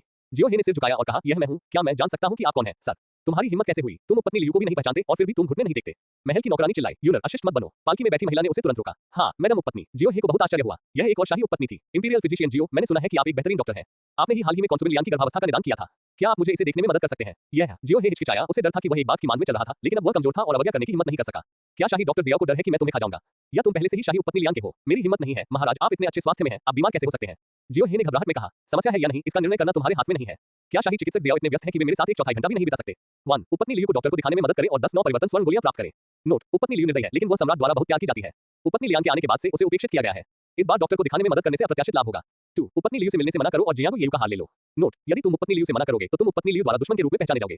आज रात ही तुम्हारी हत्या कर दी जाएगी। बचने की दर 5% है। हिस, क्या यह इतना क्रूर है? क्या इन महिलाओं को इतना बड़ा चढ़ाकर पेश किया जाना चाहिए? वे मुझे सिर्फ इसलिए मारना चाहती हैं क्योंकि मैंने डॉक्टर को दिखाने से मना कर दिया है। कोई आश्चर्य नहीं कि इंपीरियल अस्पताल हर साल लोगों की भर्ती कर रहा है। महल में मरीजों का इलाज करना भी जोखिम भरा काम है। जियो हे ने सख्ती से कहा, उपपत्नी लियू का इलाज करना मेरे लिए सम्मान की बात है। मुझे उम्मीद है कि आप मेरे खराब चिकित्सा कौशल के लिए मुझे दोष नहीं देंगे। तुम्हारी चिकित्सा कौशल खराब कैसे हो सकती है? 2 पुराने शाही चिकित्सक, शाही डॉक्टर झांग और शाही डॉक्टर वांग तुम्हारे जितने अच्छे नहीं हैं। उपपत्नी लियू ने ठहाका लगाया। ये स्पष्ट था कि वह बहुत खुश थी कि जियो हे उसका इलाज करने के लिए सहमत हो गया। कौन जानता है कि जब ये खबर उपपत्नी लियान तक पहुंचेगी तो क्या होगा? जहां तक उपपत्नी लियान के गर्भवती होने की बात है, उसे इस पर बिल्कुल भी विश्वास नहीं हुआ। कुछ तो गड़बड़ है और यह गड़बड़ स्वाभाविक रूप से जियाओ हे के साथ थी। चलो मेरे पीछे महल में चलो, उपपत्नी लियू ने कहा। यह खबर कि जियो हे उपपत्नी लियू के साथ चला गया था, स्वाभाविक रूप से उपपत्नी लियान के कानों तक जल्दी पहुंच गई। क्या उसे उपपत्नी लियू ले गई? उपपत्नी लियान अचानक खड़ी हो गई और अपने सामने जियाओ को देखने लगी। हाँ, उपपत्नी लियू के महल में कई विशेषज्ञ हैं, इसलिए मेरे लिए अंदर जाकर जांच करना आसान नहीं है। उपपत्नी लियान खड़ी हुई और अपने हाथों को छाती पर बांधकर कमरे में 2 कदम चली। अपने प्रेमी के साथ अभी जो कोमलता और कोमलता का अनुभव किया था, उसके बारे में सोचते हुए वह नहीं चाहती थी कि जियाओ हे को कुछ हो, इसलिए वह और अधिक चिंतित हो गई और उपपत्नी लियू के प्रति उसकी नफरत बढ़ती गई। जियो होंग, जाकर युयन को सूचित करो और उसे उपपत्नी लियू पर नजर रखने के लिए कहो। अगर वह जियो हे पर हमला करने की कोशिश करती पाई गई तो उसे हर हाल में बचाया जाना चाहिए। जियो होंग थोड़ा स्तब्ध था। क्या उपपत्नी लियान को जियो हे की इतनी परवाह थी? युयन उसका तुरुप का पत्ता था और वह इसका इस्तेमाल करने को तैयार थी। लेकिन मैंने तुरंत आगे बढ़कर यह काम कर दिया। कियाना हो पैलेस में जियो हे महल के द्वार पर चुपचाप खड़ा था जबकि उपपत्नी लियू पालकी से बाहर चली गई। जियाओ हे ने उसे चुपके से देखा। मैं उसका वर्णन कैसे करूं? वह शांत और अलग दिख रही थी। उसने सफेद गाउन पहना था, चमकीले बाल और बहुत कम सजावट। वह ठंडी और घमंडी लग रही थी, मानो लोगों को दूर रखना चाहती हो। उसके कपड़े भी बहुत बोल्ड थे। जो कोई भी उसे देखता वह सबसे ज्यादा उसकी लंबी सफेद टांगों के बारे में सोचता। लेकिन जियो हे ने अब उसकी ओर देखने की हिम्मत नहीं की। आखिरकार उपपत्नी लियू एक क्रूर और निर्दयी व्यक्ति थी। उसके बगल में खड़ी महल की नौकरानी ने जियाओ हे को उपपत्नी लियू के पीछे अंदर आने का इशारा किया। जैसा कि इसके नाम से पता चलता है, कियाना हो पैलेस के अंदर 3 झीलें हैं जिन्हें विशेष रूप से कॉन्सुबिन लियू द्वारा बनाया गया था। कियाना हो पैलेस का मुख्य हॉल झील के बीच में स्थित है। किनारे से हॉल के प्रवेश द्वार तक सड़क पत्थर की स्लैब से पक्की है जिसे पानी के ऊपर लटकाया जा सकता है। लेकिन जियो हे को यह आभास हुआ कि इन पत्थर की पट्टियों को हवा में लटकाए रखने के लिए उन्हें किसी विशेष जादुई घेरे में लपेटा जाना चाहिए। पहले आप नीचे जाइए, मैं शाही चिकित्सक जियो से अकेले में बात करना चाहती हूँ। उपपत्नी लियू आगे बढ़ी और उसने अपने चारों ओर खड़ी सभी महल की नौकरानियों को इशारा किया। हाँ, महल की 2 नौकरानियों ने एक दूसरे की ओर देखा और हार मान ली। जियो हे अधिक सतर्क हो गया और चुपचाप उपपत्नी लियू के पीछे झील के किनारे स्थित महल में चला गया। कमरे में प्रवेश करते ही उपपत्नी लियू ने हॉल बंद कर दिया और फिर एक बेंच पर बगल में बैठ गई। जियाओ हे हॉल में शानदार सजावट को देखने के मूड में नहीं था। वो केवल उपपत्नी लियू के लंबे पैर देख सकता था जो बहुत चमकदार थे। शायद इसीलिए सम्राट ने उससे शादी की थी। डॉक्टर जियो, मेरे पेट में हाल ही में थोड़ा दर्द हो रहा है। क्या आप मेरी मदद कर सकते हैं? मैं ये भी जानना चाहती हूँ कि क्या मैं गर्भवती हूँ। पिछला अध्याय, पुस्तक पृष्ठ। अगला अध्याय, अध्याय 15, हरेम की लड़ाई। अध्याय 15, हरेम की लड़ाई। यह जियो हे ने अपने दिल में सोचा, क्या उपपत्नी लियू उपपत्नी लियान की तरह होगी? लेकिन उन्होंने तुरंत इस विचार को खारिज कर दिया। सुंदर होने का मतलब यह नहीं है कि कोई महिला अपनी मर्जी से उसके पास आएगी। शाही उपपत्नी जैसी बड़ी हस्ती की तो बात ही छोड़िए। महाराज, मुझे आपको अपमानित करने के लिए खेद है। जियो हे ने आगे बढ़कर अपनी उंगलियां उपपत्नी लियू की कलाई पर रख दी। जियो हे ने नाजुक त्वचा को बहुत अधिक छूने की हिम्मत नहीं की और अपनी स्मृति में कुछ धड़कनों के अनुसार निर्णय लिया। इंपीरियल फिजिशियन जियो, क्या मेरा पेट असहज है या मैं गर्भवती हूँ? उपपत्नी लियू कुर्सी पर पीछे झुक गई। अपने दाहिने हाथ से अपनी गर्दन को सहारा देते हुए उसका दाहिना पैर हल्के से उसके बाएं पैर पर टिका हुआ था। उसकी रेशमी लंबी स्कर्ट उसके कूल्हों से नीचे सरक रही थी। एक जोड़ी ठंडी आंखें जियाओ हे को एक फीकी मुस्कान के साथ देख रही थी। जियो हे को इस तरह घूरे जाने पर असहज महसूस हुआ। 1, 10 मोल लाल पौधे प्राप्त करने के लिए गर्भवती प्रश्न का उत्तर दें। नोट, उपपत्नी लियू शायद सिर्फ आपका परीक्षण कर रही है जिसके बुरे परिणाम हो सकते हैं और उपपत्नी लियान को फंसाया जा सकता है। 2, गर्भावस्था से इनकार करें और स्वचिकित्सा ज्ञान प्राप्त करें। नोट, उपपत्नी लियू सिर्फ आपकी परीक्षा ले रही है। यदि आप गलत उत्तर देते हैं तो यह उसके संदेह और असंतोष का कारण होगा। किसी भी विकल्प के परिणाम बुरे नहीं है, लेकिन पहला विकल्प स्पष्टतः अधिक गंभीर है। जियो हे ने उत्तर दिया, उपपत्नी लियू हमेशा अच्छे स्वास्थ्य में रही है और गर्भवती नहीं है। ये सुनकर उपपत्नी लियू को गुस्सा नहीं आया। इसके बजाय वो मुस्कुराई और बोली, सम्राट 8 साल से मुझसे मिलने नहीं आए हैं। अगर आप कहते हैं कि मैं गर्भवती हूँ तो मुझे डर है कि मैं आप पर बदनामी का आरोप लगा दूंगी। जियाओ हे को राहत मिली और उसने लापरवाही से जवाब नहीं दिया। उसने जल्दी से सिर झुकाया और कहा, महारानी लियू बहुत खूबसूरत है। सम्राट बस व्यस्त है। अगर आप उन्हें अपनी एक झलक दिखाने दें तो शायद। उपपत्नी लियू ने अपने पैर उठाए, उठकर बैठ गई, अपने पैरों को ढकने के लिए अपनी स्कर्ट का किनारा उठाया और दुखी होकर बोली, हरम में इतनी सुंदरियां हैं, मेरी सुंदरता का क्या मतलब है? सम्राट अभी खराब स्वास्थ्य में है, लेकिन वह उपपत्नी लियान को गर्भवती कर सकता है, तो मेरे लिए क्या संभावना है? जियो हे ने जवाब देने की हिम्मत नहीं की। उसे नहीं पता था कि क्या करना है, इसलिए वह केवल चुपचाप सुन सकता था। यह एक कठोर सत्य है कि बहुत अधिक बात करने से हरम में गलतियां होती हैं, इसलिए यदि आप राय देने से बच सकते हैं तो जितना संभव हो उतना कम बोले। लेकिन उपपत्नी लियू ने कहा, शाही चिकित्सक जियो, वास्तव में हमारे हरम की सभी उपपत्नियां सम्राट की स्वास्थ्य समस्याओं के बारे में जानती हैं। वह गर्भवती नहीं हो सकता क्योंकि हम सभी ने कोशिश की है। अफसोस। जियो हे ने अपना सिर और भी नीचे कर लिया और उसकी पीठ पर पसीने की बूंदें दिखाई देने लगी। क्या मजाक है? हरम में सभी जानते हैं कि बादशाह के बच्चे नहीं हो सकते, तो क्या उन्हें आग पर नहीं भुना जा रहा है? लेकिन किसी ने इस मामले पर बात करने की हिम्मत नहीं की और किसी ने इसे इंगित करने की हिम्मत नहीं की। जब तक सम्राट खुद इस पर विश्वास करते थे तब तक किसी ने इसे उजागर करने की हिम्मत नहीं की। आखिर अगर सच सामने आ गया तो निश्चित रूप से खून की नदियां बहेंगी। ये सोचते हुए जियो हे को अचानक समझ में आया कि ये रखेले उपपत्नी लियान को उजागर करने के बजाय उसमें रुचि रखती थी। अगर मुझे पता होता तो मैं अपनी बहन को लेकर हरम में आने के पहले दिन ही भाग जाता। अब मैं बिल्कुल भी नहीं जा सकता। उपपत्नी लियू ने ये कहा और फिर से जियो हे की ओर देखा। क्या आप जानते हैं कि गर्भवती होने के बाद उपपत्नी लियान को कितना लाभ हुआ? मुझे नहीं पता, सिर्फ इसलिए कि वह गर्भवती है। उपपत्नी लियान ने पहले ही 3000 युआन स्टोन कियांकुन टॉवर में अभ्यास करने की योग्यता और 1000 साल पुराना जिनसेंग फल प्राप्त कर लिया है। जब उपपत्नी लियू ने ये बातें कही तो उसकी आंखों में बड़ी ईर्ष्या की चमक थी। जियो हे भी ये सुनकर चौंक गया। यदि उसने शुद्ध यान पवित्र शरीर प्राप्त नहीं किया होता तो उसके अन्य पुरस्कार लगभग उपपत्नी लियान के बराबर होते। 1000 साल पुराना जिनसेंग फल आपकी उम्र को 50 साल तक बढ़ा सकता है, जो पहले से ही एक अमूल्य खजाना है। इसके अलावा 3000 युआन पत्थर भी हैं। इस तरह के युआन पत्थर खेती के लिए एक शक्तिशाली उपकरण है। प्रत्येक युआन पत्थर का बाजार मूल्य 100 कियान सिक्के है। ये 300,000 कियान सिक्कों के बराबर है और युआन पत्थर खरीदने के लिए कियान सिक्कों का उपयोग करना वास्तव में अधिक महंगा हो सकता है। युवानशी की बहुमूल्यता साधना में इसकी प्रभावशीलता में परिलक्षित होती है। दोनों हाथों में युवानशी के साथ अभ्यास करने से साधना की गति 5 गुना से भी अधिक बढ़ सकती है। क्योंकि युवान स्टोन स्वर्ग और पृथ्वी की समृद्ध तत्वों में समृद्ध है। ये तत्व सभी सकारात्मक हैं, चिकित्सकों के साथ संघर्ष नहीं करते हैं और अच्छी तरह से अवशोषित हो सकते हैं, इसलिए ये लोकप्रिय है। योग्यता जितनी बेहतर होगी, अवशोषण दर उतनी ही अधिक होगी। इस युवान स्टोन और कियांकुन टॉवर के अधिग्रहण के साथ उसकी साधना निकट भविष्य में निश्चित रूप से छलांग और सीमा से आगे बढ़ेगी। कोई आश्चर्य नहीं कि उपपत्नी लियू इतनी ईर्ष्यालु है। ऐसे लाभ कौन नहीं चाहेगा? ये तो बस शुरुआत है। अगले हफ्ते, अगले महीने, आधे साल में जब उसका पेट धीरे-धीरे बड़ा होने लगेगा तो लाभ इतने होंगे कि लोग डूब जाएंगे। जैसे-जैसे वह बोलती गई, उपपत्नी लियू और भी उत्साहित होती गई। जियो हे ने कुछ भी कहने की हिम्मत नहीं की। वह बेहद उलझन में था और उसने सोचा कि उपपत्नी लियान बहुत बहादुर थी। सबसे महत्वपूर्ण बात हैसियत। क्या आप जानते हैं कि उपपत्नी लियान से संबंधित परिवार और रिश्तेदार अब दरबार में बहुत जोर से बोल रहे हैं? उनसे संबंधित मंत्रियों को पहले से कहीं ज्यादा लाभ मिला है। यहाँ तक कि कई मार्क्वेस ने उनसे सहयोग लेने की पहल की है। जब उपपत्नी लियू कुछ कह रही थी तो उसने अचानक विषय बदल दिया। शाही चिकित्सक जियो, इस मामले का स्रोत आप हैं। कुछ चीजें हैं जो मैं आपको करने के लिए मजबूर नहीं कर सकती, लेकिन मुझे आपसे एक एहसान करने की जरूरत है। मैडम, कृपया बोलें। उपपत्नी लियू ने अपनी सुंदर आंखें उठाई और जियो हे की ओर देखा। यहाँ आओ। हाँ, जियो हे करीब चला गया। करीब आए, मेरी महिला, यदि आप और करीब आ गई तो आप बहुत करीब आ जाएंगी। अगर तुम्हें बुलाया जाए तो यहाँ आओ और पास आओ। करीब आओ। हाँ, ऐसे ही, घुटने टेको। हालांकि जियाओ हे घुटने टेकना नहीं चाहता था क्योंकि उसका मानना था कि आदमी के घुटने सोने के बने होते हैं। घुटने टेकना महल में एक दैनिक दिनचर्या थी और वह वैसे भी इसका आदी था। जब वह घुटनों के बल बैठा तो उपपत्नी लियू ने अपना एक नंगा पैर उठाया और उसे जियो हे के कंधे पर रख दिया। मेरी रानी। जियो हे ने सोचा कि उपपत्नी लियू बीमार होने वाली थी, लेकिन कौन जानता था कि उपपत्नी लियू ने उसके सिर पर लात मार दी। जियो हे, तुम बहुत बहादुर हो। जियो हे पीछे की ओर झुक गया और लात लगभग उसके चेहरे पर लग गई। उसने जल्दी से कहा, मैडम, मुझे नहीं पता कि मैंने क्या गलती की। तुमने उपपत्नी लियान के बारे में झूठ बोला था, है ना? लेकिन शाही उपपत्नी लियान वास्तव में गर्भवती है। जियो हे सक्रिय रूप से सोच रहा था कि क्या गलत हुआ। ओह, तुम्हें इतना यकीन है तो क्यों न मैं किसी शाही चिकित्सक से पूछकर देखूं।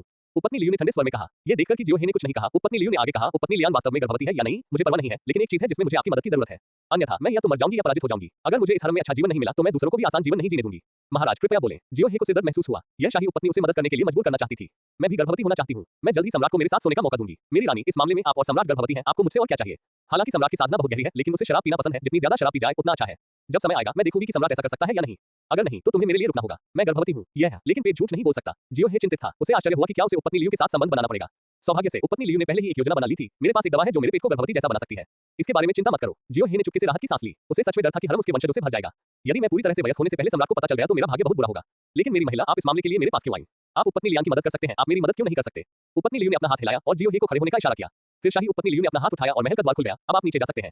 अगर मेरे पास कुछ है तो मैं आपको ढूंढ लूंगी। शाही उपपत्नी लियान को पता होना चाहिए कि आप यहाँ हैं। वह बहुत चिंतित होगी। हाँ। जियो हे ने सिर झुकाया और पीछे हट गया। कियांग पहले से बाहर निकलने के बाद उनका मूड थोड़ा बेहतर हुआ। आप निश्चिंत होकर इंपीरियल अस्पताल वापस जा सकते हैं। लेकिन ऐसा लग रहा था कि शांतिपूर्ण जीवन हमेशा के लिए खत्म हो गया है। इंपीरियल अस्पताल लौटने के कुछ समय बाद ही उसके दरवाजे पर दस्तक हुई। शाही चिकित्सक जियो, राजकुमारी तेनिंग के पैर में मोच आ गई है। मैं चाहता हूं कि आप जाकर देखें। पिछला अध्याय, पुस्तक पृष्ठ, अगला अध्याय, अध्याय 16 राजकुमारी तेनिंग, अध्याय 16 राजकुमारी तेनिंग 1 राजकुमारी से मिलने जाओ, 10 9 रूपांतरण स्वर्ण गोलियां प्राप्त करो। ध्यान दें, वहां जाने के बाद राजकुमारी तेनिंग द्वारा तुम्हारे साथ दुर्व्यवहार किया जा सकता है। 2 अस्वीकार, आपको 10 अवशेष प्राप्त होंगे। कृपया ध्यान दें कि यदि आप मना करते हैं तो राजकुमारी तेनिंग आपसे असंतुष्ट हो सकती है। वह आपसे सहमत होने के लिए कहती रहेगी और फिर आपको और अधिक क्रूरता से प्रताड़ित किया जाएगा। हिस, मेरे पास इस पर सहमत होने के अलावा कोई विकल्प नहीं है। जियो हे ने बाहरी दुनिया से चिल्लाकर कहा, क्या आप एक क्षण रुक सकते हैं? मुझे अपने कपड़े बदलने हैं। अभी अंधेरा नहीं हुआ था और जियो हे को बहुत दुख महसूस हो रहा था क्योंकि वह राजकुमारी तेनिंग द्वारा निशाना बनाया जा रहा था। पहले सिस्टम से इनाम निकाल लें। 9 क्रांतियों वाली स्वर्ण गोली साधना बढ़ाने के लिए एक अत्यधिक प्रभावी गोली है, लेकिन इस समय गोली लेने और अभ्यास करने का समय नहीं है। 9 क्रांतियों वाली स्वर्ण गोली का बाजार मूल्य बहुत महंगा था। जियो हे को याद आया कि एक गोली की कीमत 20,000 कियान सिक्कों से भी अधिक थी। सैकड़ों चिकित्सा सिद्धांत, चिकित्सा कौशल का एक संपूर्ण संग्रह है जिसमें औषधियों, नाड़ी परीक्षण, निदान आदि पर सैकड़ों हजारों निष्कर्ष और ज्ञान शामिल है। इससे जियो हे की चिकित्सा कौशल की कमी पूरी हो गई और अब उसके पास वास्तव में एक शाही चिकित्सक की क्षमता थी, जिससे उसे अधिक आत्मविश्वास महसूस हुआ। जियो हे के तैयार होने के बाद जैसे ही वह बाहर गया, उसे एक ऐसी ऊर्जा ने दबा दिया जिसका वह विरोध नहीं कर सका। यद्यपि जियो हे अत्यंत शक्तिशाली था और उसके पास शुद्ध यान पवित्र शरीर था, फिर भी उसे विरोध करना कठिन लगा और उसी समय एक धुंध ने उसे घेर लिया। जियो हे तुरंत बेहोश हो गया। जब वह फिर से जागा तो उसने स्वयं को एक बक्से में पाया और वहां चारों ओर अंधेरा था। उसने बॉक्स को धकेलने की कोशिश की लेकिन वह बिल्कुल भी नहीं हिला। बॉक्स पर चमकती हुई आकृतियां थीं और ऐसा लग रहा था कि बॉक्स किसी तरह की धातु से बना है। क्या ये ताबूत है? ताइनिंग मेरे साथ ऐसा नहीं करेगी, है ना? क्या ये हो सकता है कि दीन मुझे नुकसान पहुंचाने की कोशिश कर रहा है? जियो हे ने खुद को शांत करने की पूरी कोशिश की। बाहर के झटकों से अंदाजा लगाया जा सकता है कि हरकत की गति बहुत तेज थी। मैं नहीं जानता कि वह कितने समय से बेहोश है। उसने धातु के बक्से पर प्रहार करने की कोशिश की लेकिन वह हिला तक नहीं, भले ही उसने अपनी पूरी ताकत लगा दी। ये खत्म हो गया है। मैं कुछ दिनों से ही मौज मस्ती कर रहा था और अब मेरी हत्या कर दी जाएगी। मैंने सोचा कि जैसे ही मैंने दरवाजे से बाहर कदम रखा, मुझ पर ऐसा दबाव पड़ा कि मैं उसका प्रतिरोध नहीं कर सका और फिर मैं बेहोश हो गया। जो व्यक्ति आया था वह बहुत शक्तिशाली था और उसमें प्रतिरोध करने की बिल्कुल भी क्षमता नहीं थी। दूसरा पक्ष तो ऐसा जहर भी लाया था जिससे लोग बेहोश हो सकते थे। इसका कोई समाधान नहीं है। मैं बस यही प्रार्थना कर सकता हूं कि जिन लोगों ने उसे बांधा था, उनका उसे मारने का कोई इरादा न हो। एक जोरदार धमाके के साथ धातु का बक्सा जमीन पर गिर गया। बक्सा खोला गया और धीरे-धीरे प्रकाश अंदर आने लगा। साथ में एक खुशी भरी आवाज भी आई। ओह माय, अब मुझे देखना है कि उपपत्नी लियान तुम्हें मुझसे कैसे दूर ले जाती है। राजकुमारी तेनिंग का छोटा सिर ऊपर से बाहर निकला। जब उसने देखा कि यह तेनिंग है तो जियो हे को राहत मिली। कम से कम उसकी जान को कोई खतरा नहीं था, लेकिन उसे जल्द ही एहसास हो गया कि कुछ गड़बड़ है और वह मुस्कुराते हुए धातु के बक्से से उठ बैठा। महाराज, अगर आपने मुझे आने के लिए कहा है तो मैं कभी भी आपके साथ आ सकता हूँ। आपको यह विशेष तरीका क्यों अपनाना है? जियाओ हे ने चारों ओर देखा। घर बहुत बड़ा था, लेकिन जब उसने खिड़की से बाहर देखा तो उसे छोटी इमारतें और हलचल भरा शहर दिखाई दिया। यह शाही महल नहीं लग रहा था। क्या ऐसा हो सकता है कि वह महल के बाहर चला गया हो? हम पिछली बार जब हम खेलने वाले थे तो उस परेशान करने वाली उपपत्नी लियान ने तुम्हें वापस बुलाया था। इस बार मैं फिर से बाधित नहीं होना चाहती। राजकुमारी टेनिंग ने आज भूरे रंग की लंबी स्कर्ट पहनी हुई थी, 2 पोनीटेल, बिना मेकअप और 2 छोटे कैनाइन दांत। जब वह मुस्कुराई, सिर्फ उसके हाथ में चाबुक था जिससे लोगों को ठंड लग रही थी। उसने हाथ हिलाकर अपने आदमियों को वहां से चले जाने का इशारा किया। जियो हे ने अपने अधीनस्थों पर नजर डाली जो वास्तव में 2 महल की नौकरानियां थीं। हालांकि उनके कपड़ों के अलावा जो महल की नौकरानियों की पोशाक थे, उनका स्वभाव और आचरण महल की नौकरानियों जैसा बिल्कुल नहीं लग रहा था। विशेष रूप से बाईं ओर महल की नौकरानी, जिसके दाहिने उंगली पर एक भंडारण अंगूठी है और उसके बाल सीधे नीचे बढ़ रहे हैं, लोगों को तेज एहसास दे रहे हैं। वह निश्चित रूप से एक विदेशी सहायक है। जल्दी से बाहर आओ। हे शाही चिकित्सक जियो, चलो एक ऐसा खेल खेलते हैं जिससे तुम परिचित हो। सभी को बाहर जाते देख राजकुमारी तेनिंग ने तुरंत शाही चिकित्सक जियो को ऊपर खींच लिया और चालाकी से मुस्कुराई। जियो हे भागना चाहता था लेकिन दरवाजे पर खड़े मालिक ने उसे कोई मौका नहीं दिया। इसके अलावा राजकुमारी तेनिंग की ताकत काफी मजबूत लगती है। उसके छोटे और कोमल हाथ वास्तव में उसे आसानी से उठा सकते हैं।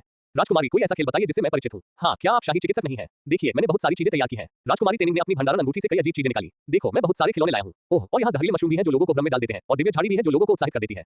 राजकुमारी, चलो शेन कांगरों के बारे में भूल जाते हैं। जियो हे ने अभी 100 चिकित्सा ज्ञान प्राप्त किए थे और वह बहुत अच्छी तरह से जानता था कि शेन कांगरों क्या था।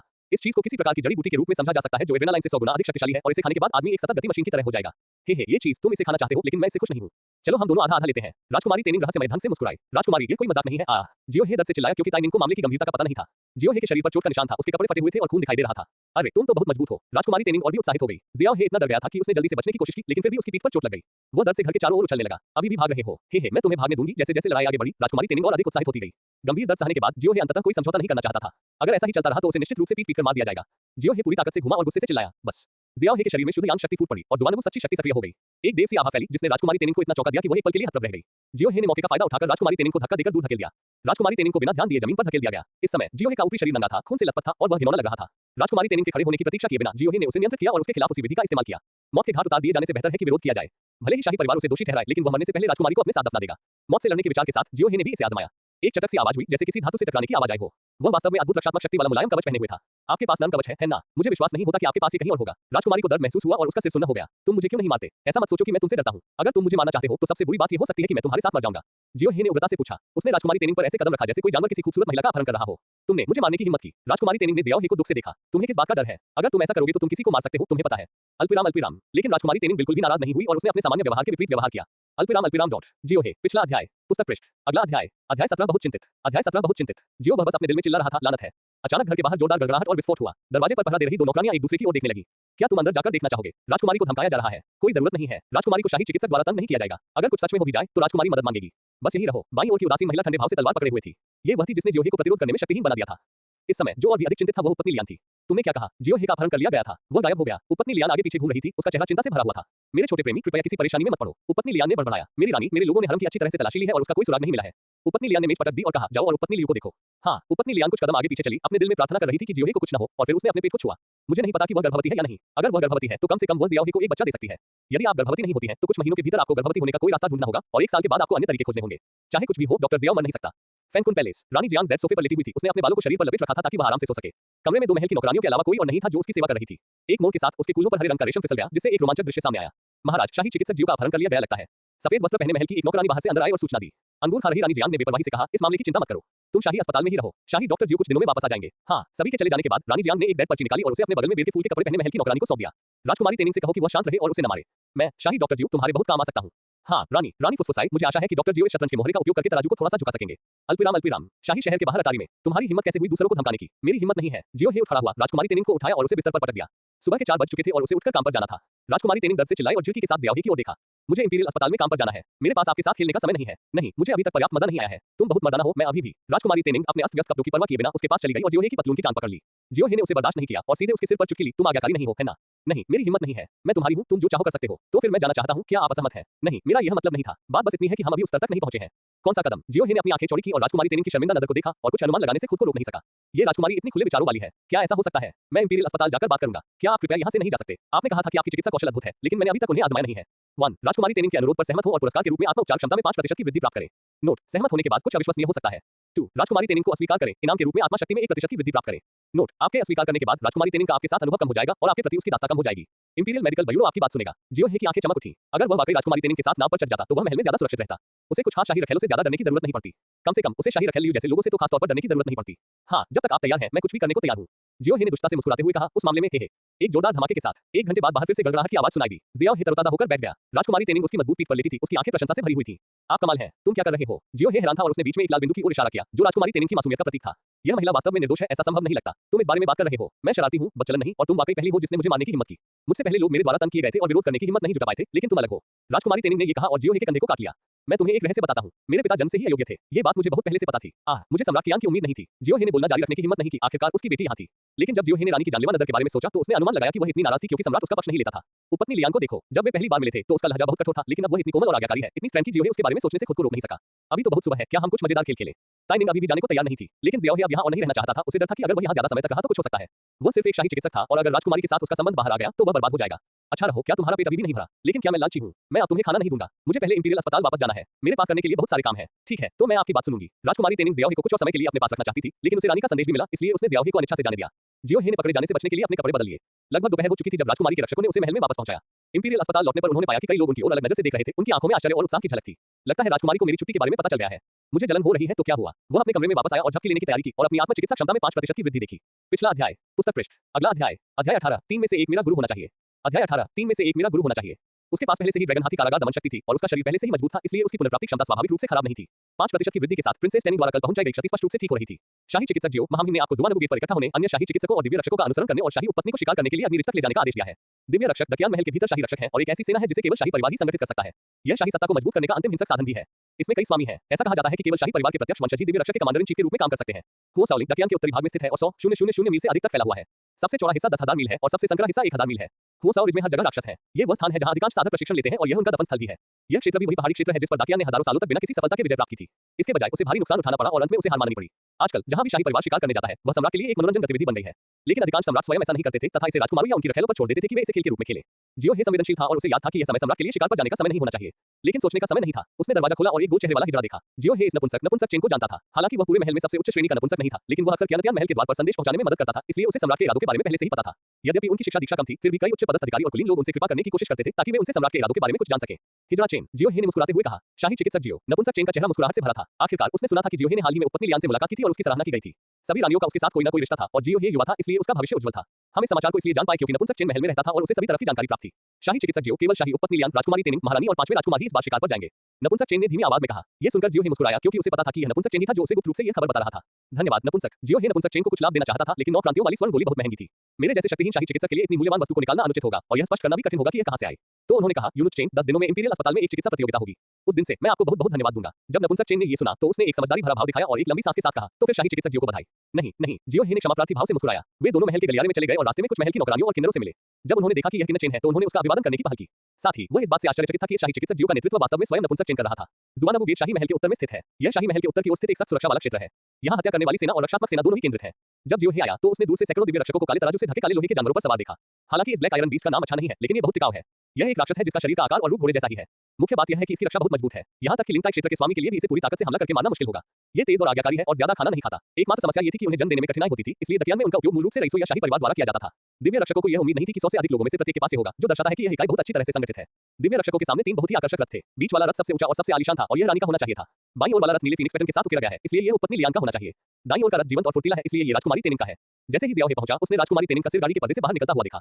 जियाओ हे को देखने के बाद उसकी आंखें सितारों से भर गईं और वह अपनी आंखों से जियाओ हे को आने का संकेत देती रही। जियो हे ने उसे न देखने का नाटक किया और उसे अनदेखा कर दिया। इसके बजाय वे इंपीरियल मेडिकल ब्यूरो की दिशा में आए। डीन सहित वहां पहले से ही एक साफ सुथरी पंक्ति में 20 से अधिक लोग खड़े थे। उनके पीछे एक विशाल कांस्य रथ था जिसे 5 काले लोहे के जानवर खींच रहे थे। जाहिर है, ये वही वाहन है जिसका उपयोग इंपीरियल अस्पताल द्वारा यात्रा के लिए किया जाता है। डीन लियूशी ने जब शियाओ हे को आते देखा तो उसके चेहरे पर कोई अच्छा भाव नहीं था। इसके बजाय उसने हाथ हिलाया और कहा, तुम पीछे जाओ। हम राजकुमारी, रानी और शाही उपपत्नी की सुरक्षा सुनिश्चित करने के लिए यात्रा कर रहे हैं। हम लापरवाही नहीं बरत सकते। तुम जैसे नौसिखिए बस किनारे पर मदद कर सकते हो। मैं समझ गया सर, मैं समझ गया। हम लियूशी ने जियाओ हे की ओर देखा और बहुत दुखी था, क्योंकि यह शिकार यात्रा रानी के साथ अच्छे संबंध स्थापित करने का उसका मौका था, लेकिन वह नहीं जानता था कि यह विचार किसके दिमाग में आया था। लेकिन वास्तव में उसने जियाओ हे को आने के लिए कहा था। सबसे महत्वपूर्ण बात यह है कि यह शिकार यात्रा एक क्षणिक निर्णय था। कोई नहीं जानता कि यह सम्राट का दुर्भावनापूर्ण इरादा था, रानी का इरादा था या उपपत्नी लियान का इरादा था। रानी ने आदेश दिया है कि हम अब चल सकते हैं। महल की एक नौकरानी आगे खड़ी होकर चिल्लाई। पूरी टीम जुआनबू गेट से शक्तिशाली तरीके से महल छोड़ने लगी, जैसे कि बहुत सारे लोग जियाओ हे का इंतजार कर रहे थे। जियो हे पालकी के सबसे भीतरी हिस्से में बैठा था और अन्य शाही डॉक्टर उसे निर्दयता से घूर रहे थे। ओह डॉक्टर जियो, आप बहुत घमंडी हैं। रानी ने आपके आने के बाद ही प्रस्थान का आदेश दिया था। ये वास्तव में सम्राट का व्यवहार है। ये सही है। हमारा शाही डॉक्टर जियाओ युवा और मजबूत है और वह दृढ़ और सक्षम है। बेशक शाही उपपत्नी और राजकुमारी उसे पसंद करती हैं। कितनी अफसोस की बात है। शिकार करते समय हमारे शाही चिकित्सकों को न केवल लोगों की चोटों का इलाज करना पड़ता है, बल्कि घोड़ों का भी। मैं देखूंगा, अगर बाद में कोई घोड़ा घायल हो जाता है तो मैं शाही चिकित्सक जियाओ को उसका इलाज करने दूंगा।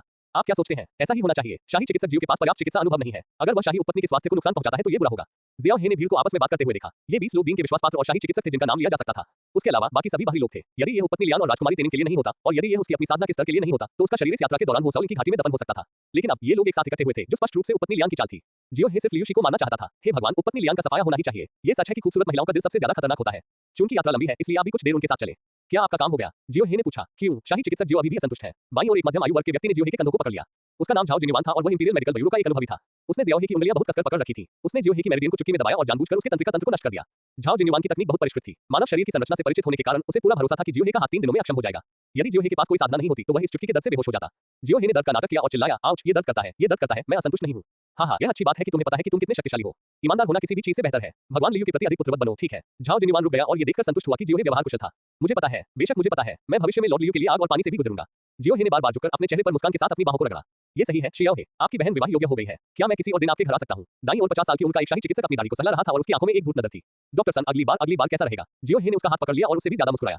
क्या ये सचमुच संभव है? डॉक्टर सन ने अपनी आंखें चौड़ी कर ली। जियो हे रहस्यमय ढंग से मुस्कुराया, मानो कह रहा हो, तुम समझ गए। ओह शाही चिकित्सक जियो, आप अपने पिता से कहीं ज्यादा होशियार हैं, है ना? क्या आपको ऐसा नहीं लगता? ये सच है कि शिष्य गुरु से बेहतर होता है। शाही चिकित्सक सन ने सोचा कि जियो हे सहमत है और हंसा। मैंने सोचा था कि जियाओ युई अपने पिता की तरह है, लेकिन मुझे उम्मीद नहीं थी कि वह इतना होशियार होगा।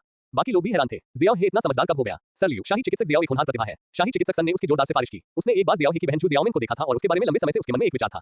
लियू शी ने कहा, चुप रहो, यह अपमानजनक है। लियू शी ने जियाओ हे को कुछ बार और देखा, उसकी जांच करने वाली नजर उस पर टिकी रही। जियो हे ने कोई हरकत नहीं की और अपने बगल में बैठे कई शाही डॉक्टरों के साथ बातें की और हंसे और यहां तक कि उन्हें शाही शहर के सबसे शानदार तियानिक सीन टॉवर में खेलने के लिए आमंत्रित किया। डॉक्टर जियो, आपकी आय मनोरंजन के लिए पर्याप्त नहीं है। क्या आप भूल गए हैं कि जुबाओ लोगों के पास क्रेडिट ऋण है? मैं वहां जाकर 10,000 दाकियान सिक्के उधार ले सकता हूं, जो आप वरिष्ठों के लिए आराम से रहने के लिए पर्याप्त है। इंपीरियल डॉक्टर जियाओ, आपके खर्च के लिए धन्यवाद। हाँ, जब जियो हे उनके साथ हंस रहा था तो दरवाजे के बाहर किसी ने सूचना दी। शाही चिकित्सक जियो, राजकुमारी तेनिंग चाहती है कि आप रथ के पास सम्राट के साथ चलें। पिछला अध्याय, पुस्तक पृष्ठ, अगला अध्याय, अध्याय 19 अब 7 दूर हो गया। अध्याय 19 अब 7 दूर हो गया। माफ कीजिए सभी लोग, मुझे थोड़ी देर के लिए बाहर जाना है। आगे बढ़ो। जियो हे के कांस्य रथ छोड़ने के बाद अन्य शाही डॉक्टरों की हंसी अचानक बंद हो गई। एक-एक करके वे तुरंत अपना चालाक रूप धारण कर लेने लगे। यह शाही चिकित्सक जियो अपने पिता से भी अधिक चालाक है। हम्फ, आप जानते हैं कि हमें कैसे खुश करना है और हमें कैसे खुश रखना है। डॉक्टर सन, अगर यह सच हो गया तो क्या आपने नहीं कहा था कि उसकी बहन बहुत सुंदर है? कौन जानता है कि यह सच है या नहीं? ये बच्चा अपने पिता से कहीं ज्यादा होशियार है। मैं इतना मूर्ख नहीं हूं कि इस पर यकीन कर लूं। लियू शी ने कहा। जियो हे ने उपपत्नी लियान की नजर पकड़ ली है। रानी शायद उसका इस्तेमाल कर रही है। ये शिकार वास्तव में रानी और उपपत्नी लियान के बीच की लड़ाई है। जियो हे सिर्फ एक मोहरा है। हमें बस रानी की रक्षा करने की जरूरत है। जियो हे ज्यादा दिन तक जीवित नहीं रहेगा। ये होसाओ रिज उसकी दफन जगह हो सकती है। मास्टर लियू अभी भी बहुत अंतर्दृष्टिपूर्ण है। शियाओ हे पालकी से उतरकर संदेश देने वाली महल की नौकरानी के पीछे-पीछे तेजी से आगे बढ़ा। पूरी सेना काफी तेज गति से आगे बढ़ रही थी और राजकुमारी तेनिंग ने शियाओ हे के लिए एक घोड़ा तैयार कर रखा था। शाही चिकित्सक जियो, कृपया घोड़े पर चढ़ें। सॉन्ग मियाओ मियाओ ने कहा। जियो हे ने सफेद कपड़े पहने महिला तलवारबाज को देखा और मना करने की हिम्मत नहीं की, क्योंकि वह एक भयंकर योद्धा थी जिसने उसे एक थप्पड़ से वश में कर लिया और उसे राजकुमारी के पास ले गई। धन्यवाद युवा महिला। जियो हे अपने घोड़े पर कूद गया और राजकुमारी तेनिंग के रथ पर सवार हो गया। राजकुमारी तेनिंग ने गाड़ी का पर्दा हटाया, अपना सिर बाहर निकाला और फुसफुसाते हुए कहा, ऊपर आओ और खेलो। तुम पागल हो, रानी और शाही उपपत्नी लियान तुम्हारे बगल में है। जियो हे ने उसे घूरकर देखा। ये छोटी लड़की बस अपनी जान जोखिम में डाल रही थी। उसने हिम्मत की, लेकिन उसने हिम्मत नहीं की। नहीं, राजकुमारी तेनिंग ने चेहरे पर नाराजगी का भाव दिखाते हुए कहा। जियो हे अपने घोड़े पर सवार होकर चला गया और ऐसा नाटक किया जैसे उसे पता ही नहीं। ओहो ओहो, हम कुछ दिव्य रक्षकों ने पहले ही उस पर अजीब नजरें डाल दी हैं। जियो हे के पास केला निकालने और राजकुमारी तेनिंग को देने के अलावा कोई विकल्प नहीं था। मेरे पास वास्तव में अब आपके साथ जाने का समय नहीं है, इसे ले लो। हम राजकुमारी तेनिंग ने केला लिया और असंतोष में उसे तोड़ दिया। वह शियाओहे से कुछ और कहना चाहती थी।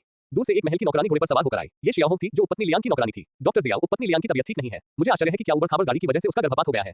मैं चाहती हूँ कि आप आकर देखें। मैं तुरंत वहां पहुंच जाऊंगा। जियो हे ने राहत की सांस ली। अंततः राजकुमारी तेनिंग की उलझन से छुटकारा पा लिया।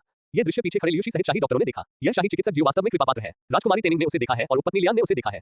उसकी क्या विशेषताएं हैं जो उसे इतना प्रिय बनाती हैं? ये बहुत अच्छा होगा अगर मुझे पता चले कि उसकी विशेष प्रतिभाएं क्या है। मुझे उम्मीद है कि उसके पास वास्तव में विशेष प्रतिभाएं होंगी, न कि केवल विशेष प्रतिभाएं। अगर ऐसा होता तो जियो हे ईर्ष्या का विषय होता। डॉक्टर सन ने बड़बड़ाया। हाँ, उपपत्नी लियान को दकियान की सबसे खूबसूरत महिला के रूप में जाना जाता है। कितनी सुंदर। चुप रहो सब लोग। अगर महामहिम को पता चल गया कि ये अफवाहें फैलाने वाले आप ही हैं, तो हमारे पूरे शाही अस्पताल को खाली कर दिया जाएगा। लियूशी ने धीमी आवाज में चिल्लाते हुए कहा, जिससे बाकी लोग इतना डर गए कि उन्होंने तुरंत नजरें फेर ली। जियाओ हे को उपपत्नी लियान की पालकी पर बैठते देखने के बाद शाही डॉक्टरों ने अपनी निगाहें हटा ली। बस इतना है कि मैंने तुम्हें लंबे समय से नहीं देखा है और मुझे तुम्हारी याद आती है। उपपत्नी लियान ने जियो हे को उठने और भागने नहीं दिया। बस वही बतख की तरह बैठो। बाहर लोग हैं, क्या तुम पागल हो? जियो हे ने फुसफुसाते हुए कहा। वह वास्तव में डरा हुआ था। ये बहुत लापरवाही थी। वह सिर्फ एक छोटा डॉक्टर था और उसे मौत के घाट नहीं उतारा जाना था। लेकिन लियान शिन्यू ने इसकी बिल्कुल भी परवाह नहीं की और फुसफुसाया, मेरा रथ एक अलगाव सन्नी से सुसज्जित है। भले ही भूकंप आए, लेकिन बाहरी दुनिया को इसकी आवाज सुनाई नहीं देगी। चिंता मत करो। अल्पिराम अल्पिराम dot dot dot dot dot. एक अगरबत्ती के बाद जियो हे शांत चेहरे के साथ उपपत्नी लियान की गाड़ी से बाहर चला गया। लेकिन मुझे अभी भी थोड़ा दोषी महसूस हो रहा था, इसलिए मैंने अपनी पतलून की टांगों की तरफ देखा और चारों ओर देखा। जब मुझे कुछ भी असामान्य नहीं मिला, तभी मुझे राहत महसूस हुई। उपपत्नी लियान ने जो योजना बताई थी, उसके बारे में सोचकर जियो हे उत्साहित महसूस कर रहा था। उसने उम्मीद नहीं की थी कि उपपत्नी लियान की योजना इतनी सही होगी। शाही चिकित्सक जियो, अगर तुमने मुझसे फिर से इस तरह बात करने की हिम्मत की तो तुम्हें दंडित किया जाएगा। उपपत्नी लियान की आवाज पालकी से आई। बाहरी लोगों ने गलती से सोचा कि जियो हे ने उपपत्नी लियान से कुछ गलत कहा है।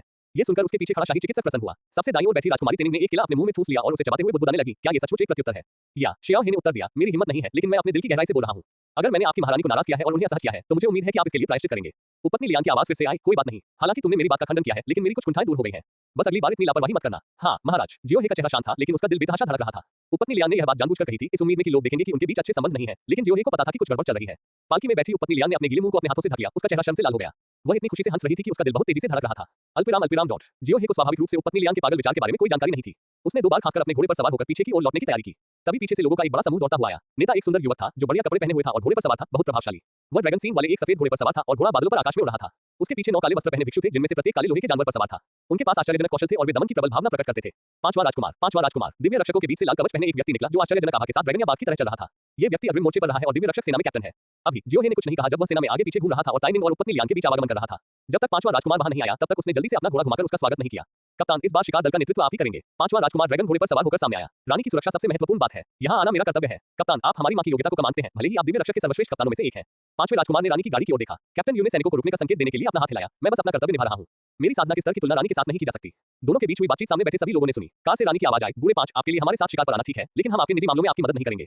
बेशक मां, मैंने तुम्हें बहुत दिनों से नहीं देखा, मुझे तुम्हारी याद आती है। पांचवां राजकुमार मुस्कुरा रहा था और रानी से मिलना चाहता था। ये दृश्य जियाओ हे को अजीब लगा जो उसके पीछे खड़ा था। हालांकि शाही राजकुमार रानी को अपनी मां कहते हैं, लेकिन वह उनकी जैविक बेटी नहीं है। पांचवां राजकुमार बहुत उत्साही है। इस समय शाही उपपत्नी लियान ने भी गाड़ी का पर्दा खोला और पांचवें राजकुमार का अभिवादन किया। जब पांचवें राजकुमार ने शाही उपपत्नी लियान को देखा, तो वह एक पल के लिए स्पष्ट रूप से स्तब्ध रह गया, जैसे कि उसे पता ही न हो कि यह शाही उपपत्नी आ रही है।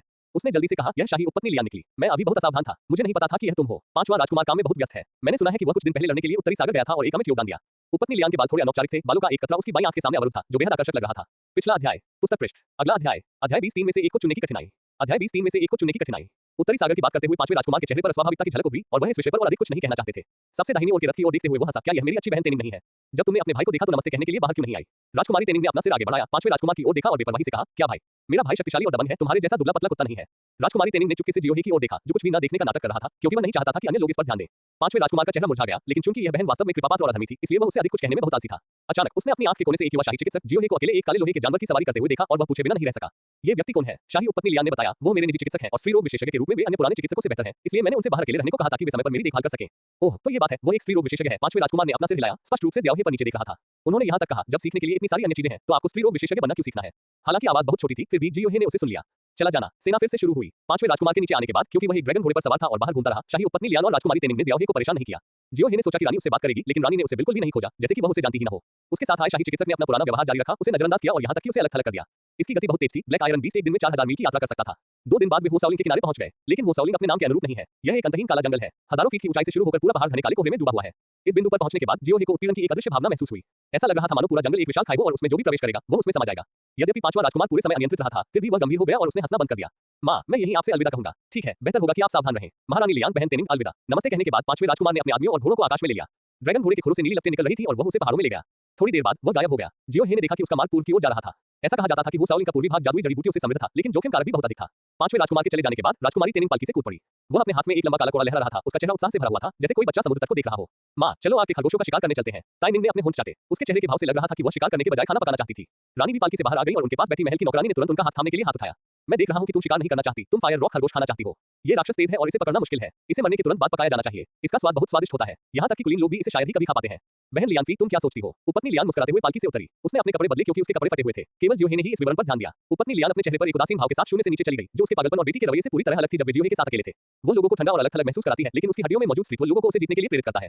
यद्यपि रानी काफी सुंदर थी, परंतु उसमें वह इच्छा शक्ति नहीं थी जो पुरुषों को आवेगशील बनाती है। जब तक कि उपपत्नी लियान नीचे नहीं आई, तभी जियोहे ने देखा कि कई दिव्य रक्षक सीधे सामने देख रहे थे और उन्होंने ध्यान केंद्रित करना शुरू कर दिया। केवल इस तुलना से ही मैं महसूस कर सकता हूँ कि उपपत्नी लियान कितनी सुंदर है। जियोहे थोड़ा चकित था। सबसे आगे तेनिंग दाईं ओर खड़ी थी, रानी बीच में थी और उपपत्नी लियान सबसे अंत में आकर बाईं ओर खड़ी थी। लेकिन उसकी नजर अवचेतन रूप से उपपत्नी लियान पर पड़ी, उसकी पतली सफेद जेड टांगों से जो उसकी स्कर्ट के नीचे से हल्की सी दिखाई दे रही थी, उसके गर्वित वक्ष तक और अंततः उसके ठंडे और सुंदर चेहरे पर जो निजी तौर पर उसके चेहरे से पूरी तरह से अलग था। जैसे ही उपपत्नी लियान ने मुड़कर देखा, उसके कपड़े हवा में लहराने लगे और उसके कूलों की परिपूर्ण और मोटी वक्रता उसकी पतली जालीदार स्कर्ट के नीचे से हल्की सी चमक उठी। जियोहे ने अपनी लान निगल ली। मुझे अभी एहसास हुआ कि वह पीछे से बहुत सेक्सी दिखती है। अगर मुझे पहले पता होता तो मैं ये सोचकर कि कैसे ऐसी सुंदरी उसकी ओर इतनी आकर्षित हुई और यहाँ तक कि कई बार उसके साथ स्वर्ग तक भी पहुंची, जियोहे खुद को थोड़ा गर्व महसूस करने से रोक नहीं सका। जैसे ही जियोहे दिवास्वप्न देख रहा था, उपपत्नी लियान बोली, मुझे कोई समस्या नहीं है। इस बार मैं मुख्य रूप से मनोरंजन के लिए बाहर आई हूँ। आखिरी बार मैंने फायर रॉक रैबिट 5 साल पहले खाया था। इसका स्वाद वाकई मुंह में पानी लाने वाला था। राजकुमारी तेनिंग ने चालाकी से मुस्कुराते हुए कहा, हम एक प्रतियोगिता क्यों न करें? रानी माँ कुछ लोगों को लेकर आती है, मैं कुछ लोगों को लेकर आती हूँ और उपपत्नी लियान कुछ लोगों को लेकर आती है और हम देखते हैं कि कौन सबसे अधिक पकड़ता है। कैसा रहेगा? रानी ने पूछा। बहन लियान फेई गर्भवती है। अगर उन्हें कुछ हो गया तो क्या होगा? शाही उपपत्नी लियान ने हंसते हुए कहा, मुझे कोई कार्रवाई करने की जरूरत नहीं है। मैं बस कुछ योग्य पुरुषों का चयन कर सकती हूँ, लेकिन वो शाओलिन में बहुत सारे खतरे हैं। क्या होगा अगर तुम खतरे का सामना करो और मैं यहाँ न रहूँ?